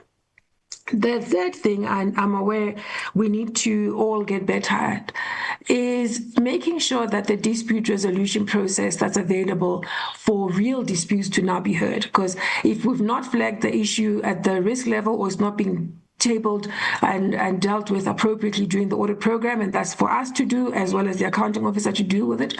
If the audit steering committee is not effective because accounting officer is not attending to the issues during the course of the audit, we then get to a point where, as we conclude the audit, we now are in a dispute. Many of the disputes are actually dealt with in accordance with the established dispute resolution process, where the accounting officer can then flag an issue and get the next level of seniority to attend to the issues. We've seen good impact out of the dispute resolution process, which allows people to be heard and for matters to be properly considered before we sign off. As I indicated last week, we have to keep finding a balance between getting our audit mandate dealt with and finishing our audits on time, and allowing space for these disputes to be heard.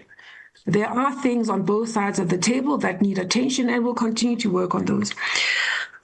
At this stage, Honorable Subrati, and because I'm aware that this is a matter that concerns you, given that you raised it last week as well, and you're saying that some of the auditees are raising this in the context of the BRRR.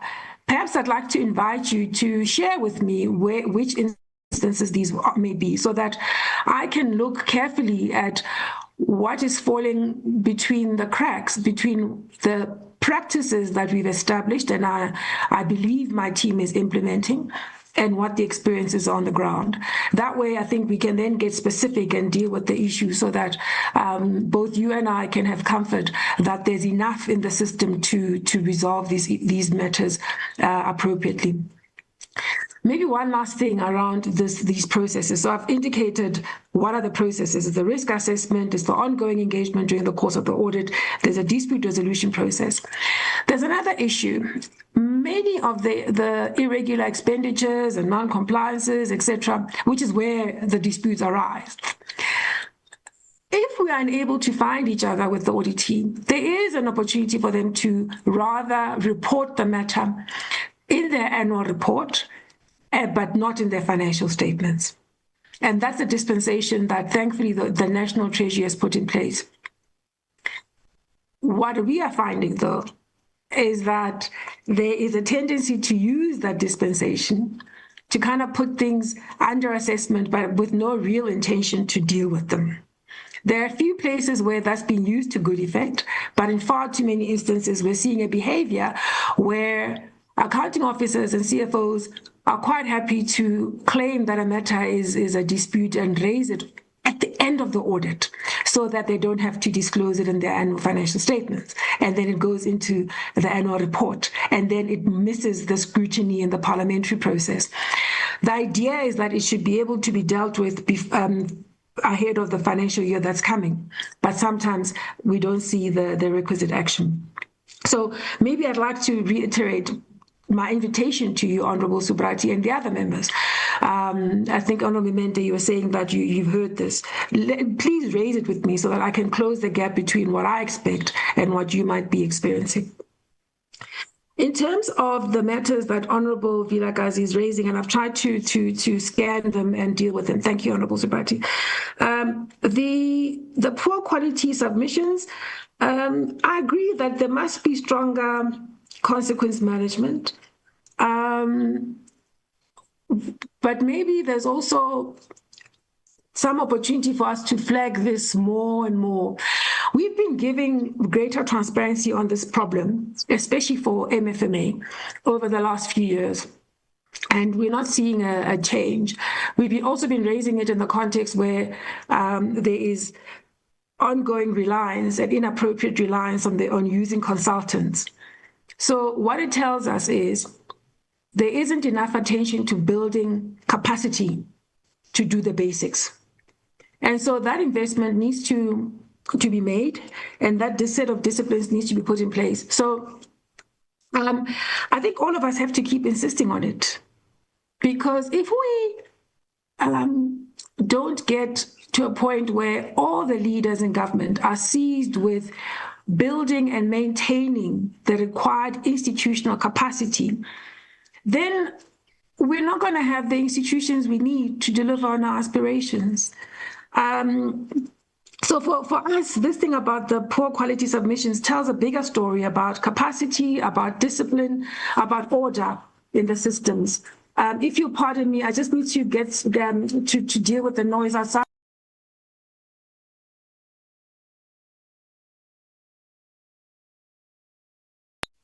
Pardon me, I needed to just deal with some disturbance. And then you talk about how do you recruit talent, especially the diversity of talent that we're looking at. We've been working very hard for the last number of years to ensure that we are seen and experienced as an attractive employer, as a destination for talent. And in many ways, we've been winning that battle. We've been able to recruit quality candidates, not just auditors and accountants who are aspiring to be auditors and accountants, but also in the diversity of talent that we're looking for. And there have been a number of accolades that the office has been granted, either as SAGIA or through top employer of AGSA. So many of the things we've been investing in terms of making sure that we are seen to be and experienced to be an employer of choice, that is starting to bear fruit, and it does help us to recruit talent. We also invest heavily in ensuring that we remunerate our staff and we in a way that's competitive, but also create an environment environment where they can grow as well as enjoy their work. And all of those things conspire to create a space where recruitment is not impossible, but whilst challenging, but it does become possible for us to recruit the talent that we're looking for. Honorable Mende, you're talking about us having to create a strategy to curb corruption. So the matters around how we could use our enforcement powers better, as I indicated, do need some attention. You're right, we do see pushback on the ground. I'm not sure that investing in more and more auditors, external auditors, is going to solve the problem. And I think you asked for my views on this thing. My view is that we've got to get the people entrusted with running government interested in building government institutions. Those who are appointed as executive authority must execute their function as given. Accounting officers must execute their function as given and be held accountable for it. Internal audit and audit committees must function. Relying on one player in the accountability ecosystem to do everything is unsustainable, and it's certainly not going to get us the results we're looking for. So whilst there is instability and shifts that arise from political changes, we've got to get every new leader seized with this topic of how do we build institutions? How do we make sure that we do professionalize? There's a professionalization framework that has been approved. We believe that professionalizing the state, the public sector generally, is a top imperative, and it's a real game changer. So we believe that level of implementation that this moment deserves needs real attention. The real-time audits, you're right. So we're going to always come after the fact, and the real-time audits serve a purpose. But real-time audits can't be the basis on which we focus the work of the AGSA. Our primary function is still to serve as independent external audit, which by their very nature come after the fact. We do our very best to raise insights around risks to service delivery, risks of things that will come our way so that they can get the type of attention they deserve. And when I was starting my presentation, I talked about how we are working hard as the AGSA to ensure that the quality of our recommendations gets better. And those recommendations are not just about go and fix your fixed asset register, which was a problem last year, but rather to say, what are the key risks that stand in the way of delivery and sustainable delivery? And what are the type of recommendations we should be putting in place and the type of actions that others should be implementing to make sure that those risks are dealt with? We're trying hard as AGSA to be experienced as more of a strategic enabler to development while still executing our independent function. So a key risk in this area would be about making sure that the people entrusted with running government affairs do their work properly. Honorable Ligaraba, the matter on stakeholder liaison costs the DAG will deal with.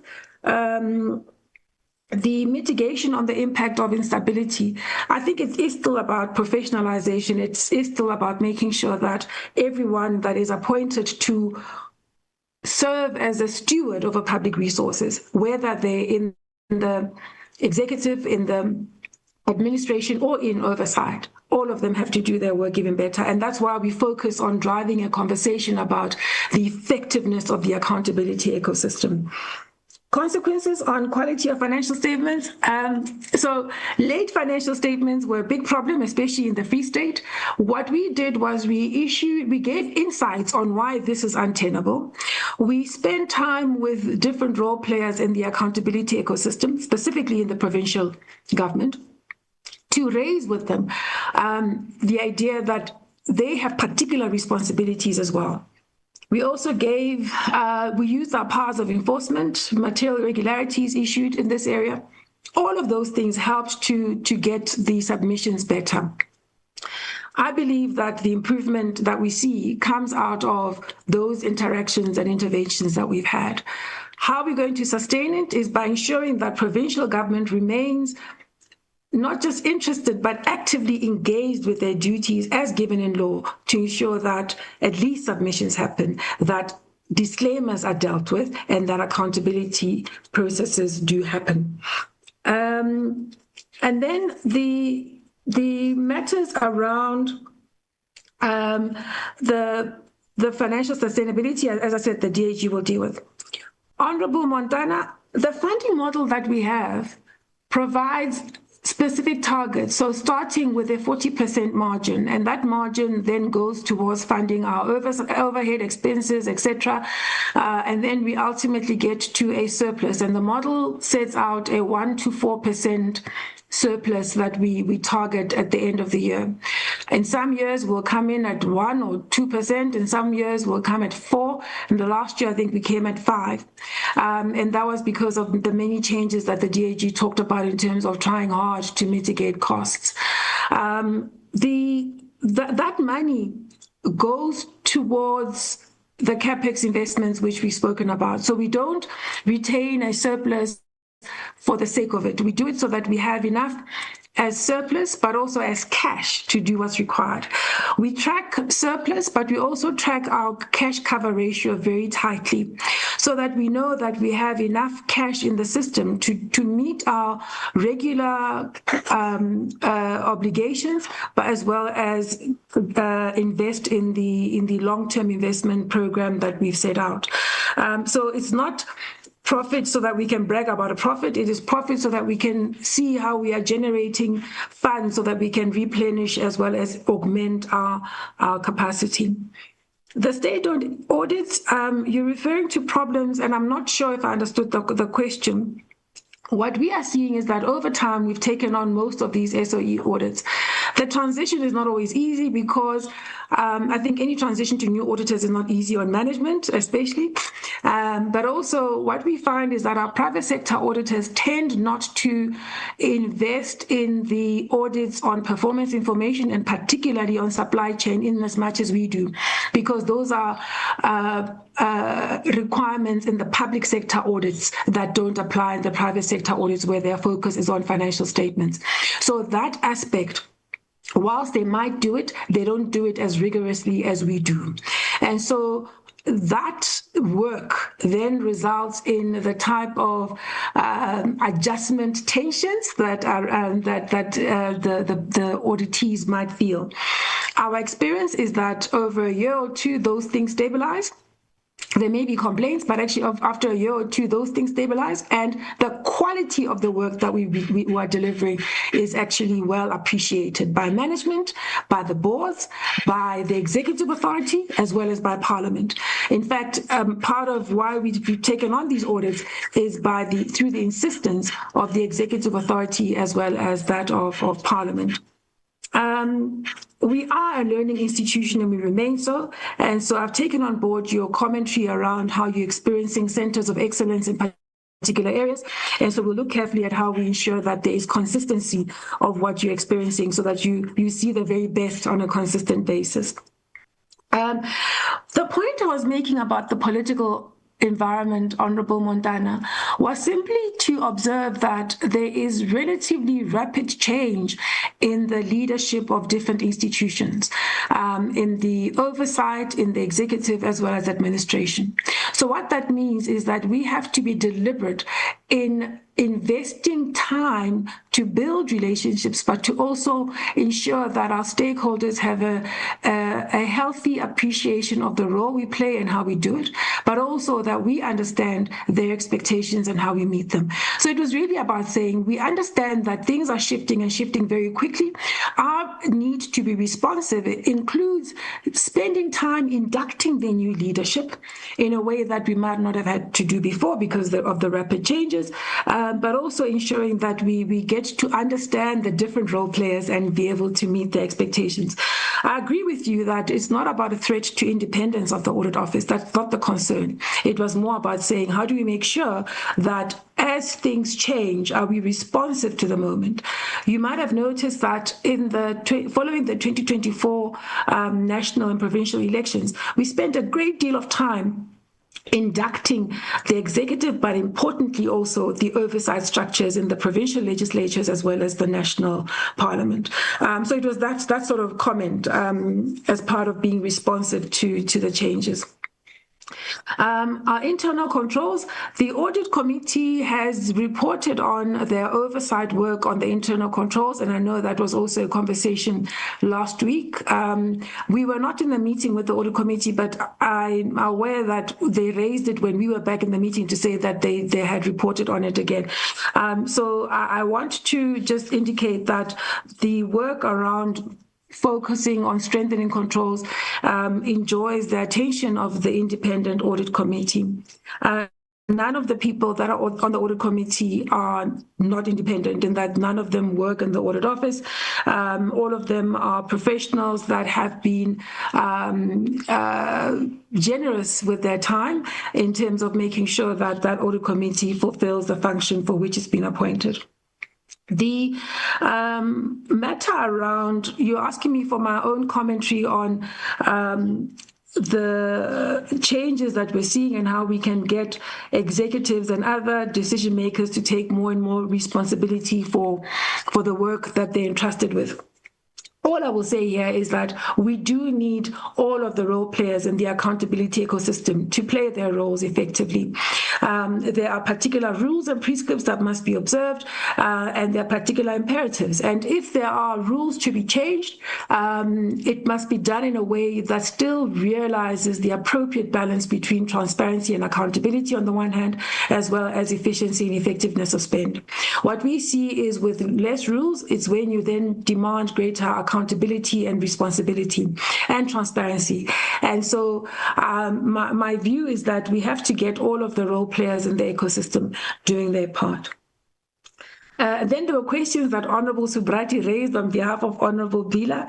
The learning and development, perhaps the Deputy Auditor General can augment my response, but I'm aware that we are going to have to invest in greater training for our teams, especially following the implementation of the audit software program.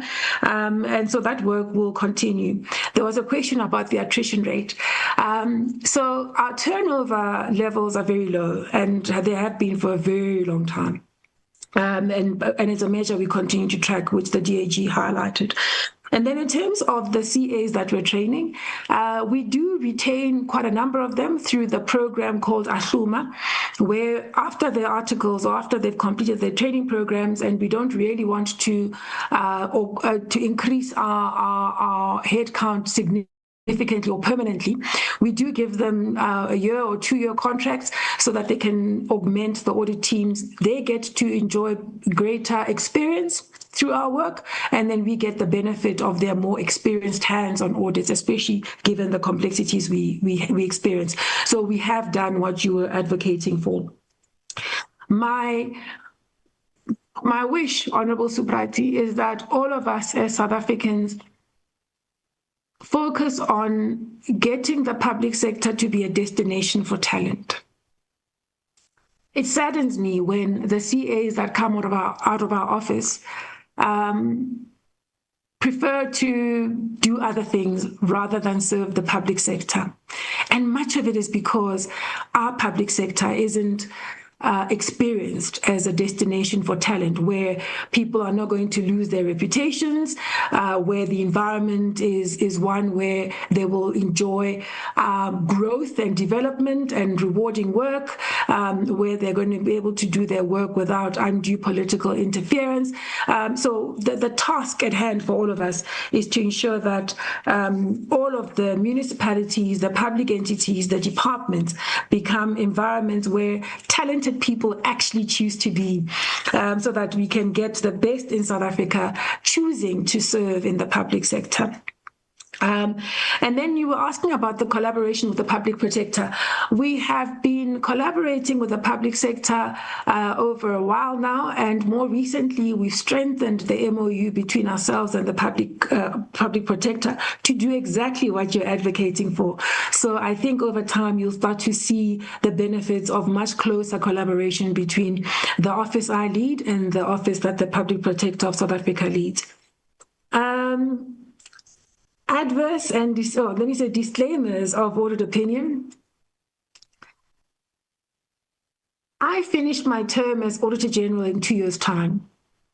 I would really like it if we got to a point by then where we've dealt with disclaimers.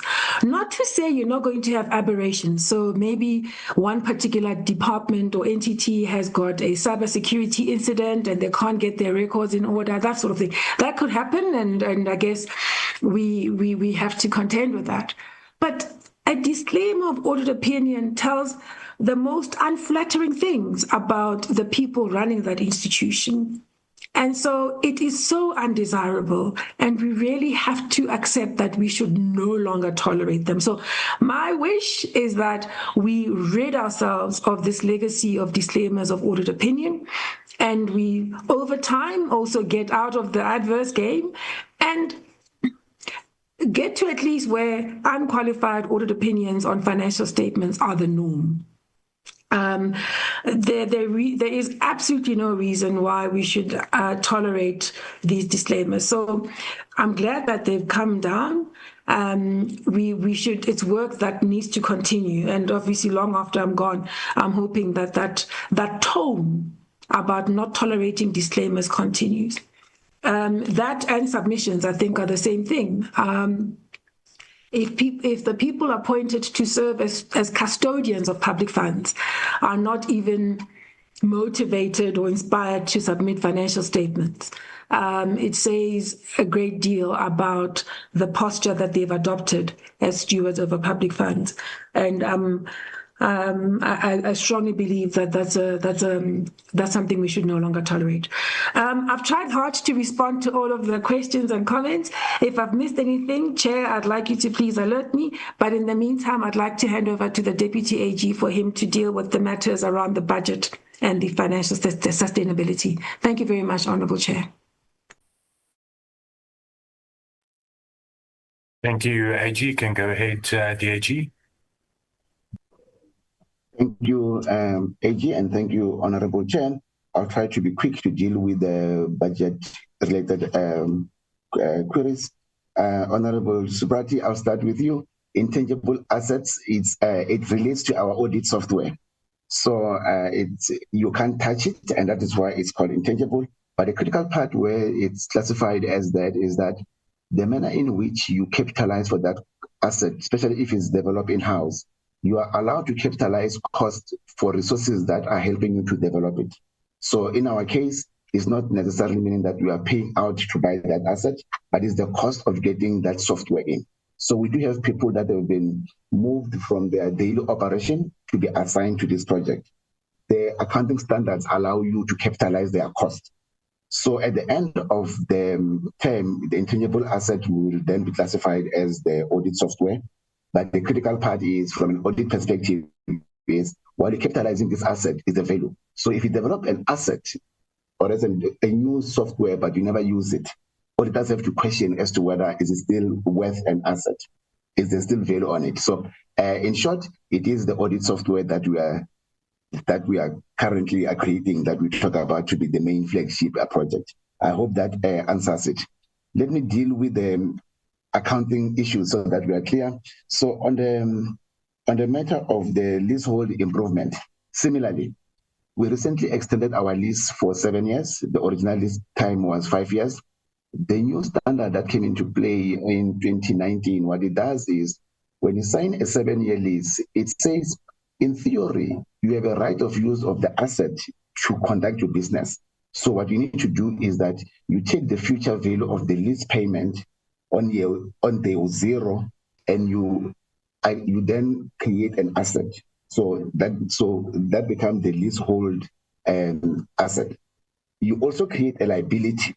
So in our case, when we sign a 7-year lease, the standard says, show us that you have an asset, so that when someone assesses your books, they know that you have a liability. In the olden days, there was what was called an operating lease, that it will be off your balance sheet. So all that you will show will be the payments that you are making on a monthly basis. So when you report your financial, the obligation that you have from the lease commitment will not be visible to the user. So now the standard, they've changed it to say that show the user the asset on your books, but also at the liability. As in when you pay the lease and amortize it over the period, the two will then reverse, and then you're able to show the lease, and then you wind it down. So on the leasehold improvement, it is basically our head office lease, which we have signed a new 7-year lease. That's what it is.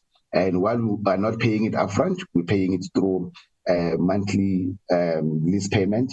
That is how the accounting standard asks us to do that. I hope that is clear. And I've dealt, and I try to make the accounting discussion to be at the level that I don't get too technical. In terms of the other budget issues, I will deal with the stakeholder one. The main increase that accounts for the extra 4 million for the stakeholder is mainly our branding. You will recall in one of the sessions we spoke about it. I think the Honorable Chair asked about it. We are repositioning the rebranding.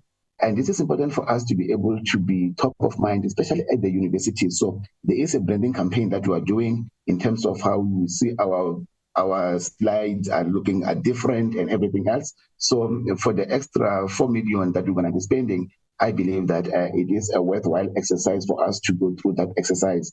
But other things that we do within this licensing cost is also our visibility adversities. There is a talent war. The main part for us is to attract enough trainees that we bring on board. And for this, we are competing with other private audit firms. The universities, on average, produce about 2,000 qualified people who comes with honors, and we're all fighting for that number. So there are a number of activities that we do during the year where we go to career fairs in universities to create visibility around the AGSA. And I think it links to the answer that AG gave, that we would like to make a person coming from varsity to want to work for the public service, and to work for the AG is the start of that particular career journey. I hope that answers that. If you want further details on the breakdown of the additional 4 million, happy to provide it. On the insurance and dispute, this one we've also qualified in our budget process to say it is a difficult thing to estimate. So what we use to estimate is to look into dispute matters that we are currently dealing with, especially the litigation. There was a certain matter that we were dealing with that we understand that it might have been resolved. The board has decided not to continue where we were not in agreement with a particular auditee on the accounting treatment. But also, we are seeing some good successes in terms of our dispute resolution processes, where we are able to engage with the auditee if they don't agree with our opinion, where they are allowed to raise their matter through the internal processes. And we've seen that process working effectively, such that we made an assumption that we don't expect this cost to grow. But it is a cost that we just have to estimate. We could be wrong. Even the estimate could be more than what we then spend as we get there. We only get to know as and when we have these cases coming through. We are hoping that our dispute resolution process will reduce the number of things that end up in court. And it is our wish to say that audit issues should ideally not end up in court. There should be a process to deal with them. And that's why we are not over budgeting, because we expect that through influence, we'll be able to get that particular matter across. Let me add the AG address Honorable Montana's comment on the profitability, but he specifically mentioned gross profit. So gross profit, we are monitoring it not from a profitable point of view, but gross profit is how much do you make after you have sold something. So if we were to sell bread at 140 and it costs you 100 rand to make it, your gross profit will be 40%, meaning the 40 rand that you're making between the cost and what you're selling it for. The reason we're monitoring it for us is that we are obsessing on what it costs us to do the audit, so that we do the audit in the most efficient manner. So if you are selling the bread for 140, but it costs you 120 to make the bread, your gross profit will reduce. So the reason that we are monitoring it is that even at 40%, it's still not in the right level compared to industry. So our reason to monitor the gross profits is to say, how do we conduct our audit to ensure that we still maintain the quality, but do it in a cost-effective manner? So the focus on the gross profit is not a profit focus, that is primarily to allow us to be able to reduce the cost. So one of the things that we're driving as an office is to say, if we have an option to use a senior manager or to use a first-year trainee, if we're to use a senior manager to do basic work, it will indicate in the gross profit because the cost of a senior manager is higher. But then we were focusing as an office to say, what is the appropriate staff mix in terms of getting the right level that will do the quality, but without spending a very expensive resource doing work that can be done by someone else. Besides the physical resources of human beings, that conversation is translating to say, where can we use digital means to be able to do the same work? Can we bring a digital asset to do the work that it takes an auditor 100 hours and that asset do it in 1 hour? If we can get that mix right, the gross profit will increase. But our aim is not to keep the gross profit, is to reduce the cost of the audit. So that is the whole point about the gross profit. I think AG had properly and adequately addressed the net profit part of things. But I wanted to emphasize why we are paying so much attention on the gross profit. And once we achieve that, we should be able to transfer the savings back to the auditees. But we need to get the cost of doing the audit to be at the right level. The one on learning and development question, we are spending a little bit more. One of the projects that we have undertaken that is new, that we're piloting this year, is a project where we are taking people who don't have CTA. We hire them part-time, something that we have stopped because it was not working for us. When we bring people without CTA, by the time that we are busy with the MFMA audits around August, September, October, that's when they are writing exams.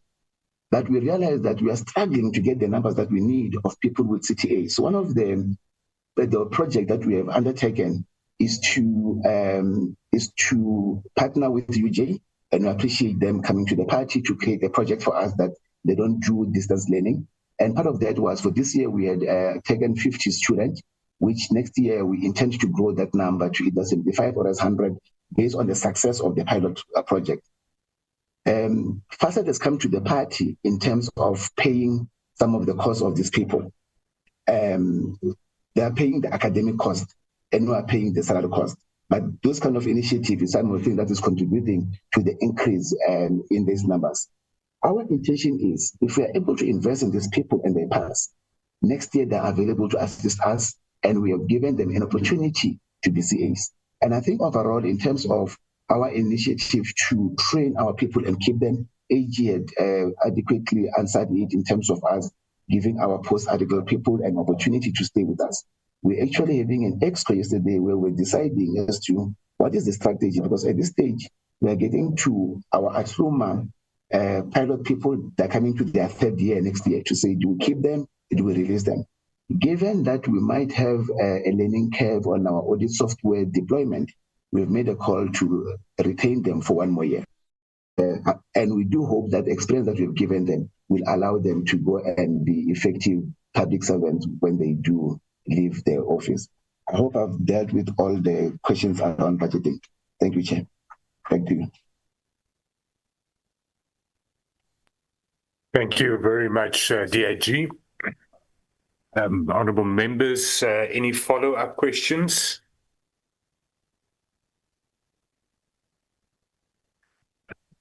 I don't see any hand.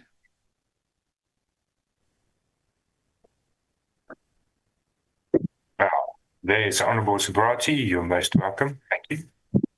Thank you, Chairperson. Chairperson, mine is not a question, but really to appreciate the comprehensive responses of AG and DAG. I am very satisfied with the questions that we have received. I have also made a comment, and also to appreciate AG's offer to me to reach out to her with regards to the entities that I have noted during the BRRR process. I will certainly do that. Thank you so much for that opportunity. And lastly, I just made a comment over there that maybe the correct word to use would be gross margin or gross surplus, because the element of profit is not associated with a public entity. So I think the term margin or surplus might be a more appropriate term. But thank you so much. I really wanted to appreciate the comprehensive and impressive responses of AG and DAG, and the comfort that, we certainly have an authority that's really representing us, and we feel very safe and protected. Thank you so much, Chairperson.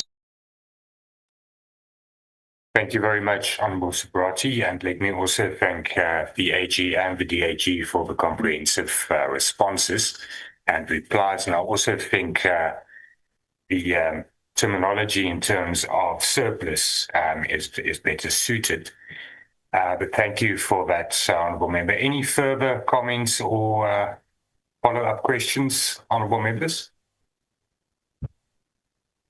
If none, I do think that also shows the comprehensive responses. And once again, thank you very much, AG and your team. And also from the committee side, thank you for your stellar work and what you do in terms of your mandate to protect the public purse and to ensure accountability. And we do appreciate your hard work and your performance. Honourable members, that brings us to the end of the meeting. Our next meeting is next week, Friday. There are many plenaries taking place that day, but we should complete our work before the start of those mini plenaries. It is an important meeting to consider the reports on the annual report, the meeting that we had last week, and then also the report on today's engagement and on the draft strat plan and budget, which is important to table as soon as possible. So our consideration and approval of those reports will be important next week. So I do ask that try your best to attend. And once again, we will finish before the mini plenaries start. So just patient in that regard. Thank you, honourable members. Have a good weekend and a good rest. And once again, thank you to the parliamentary staff, to the support staff for your work.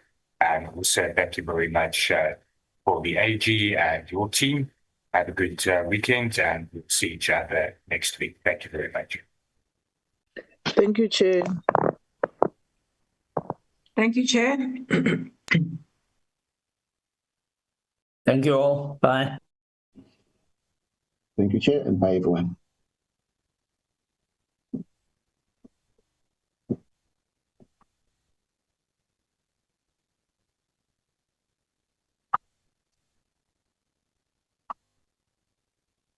Recording stopped.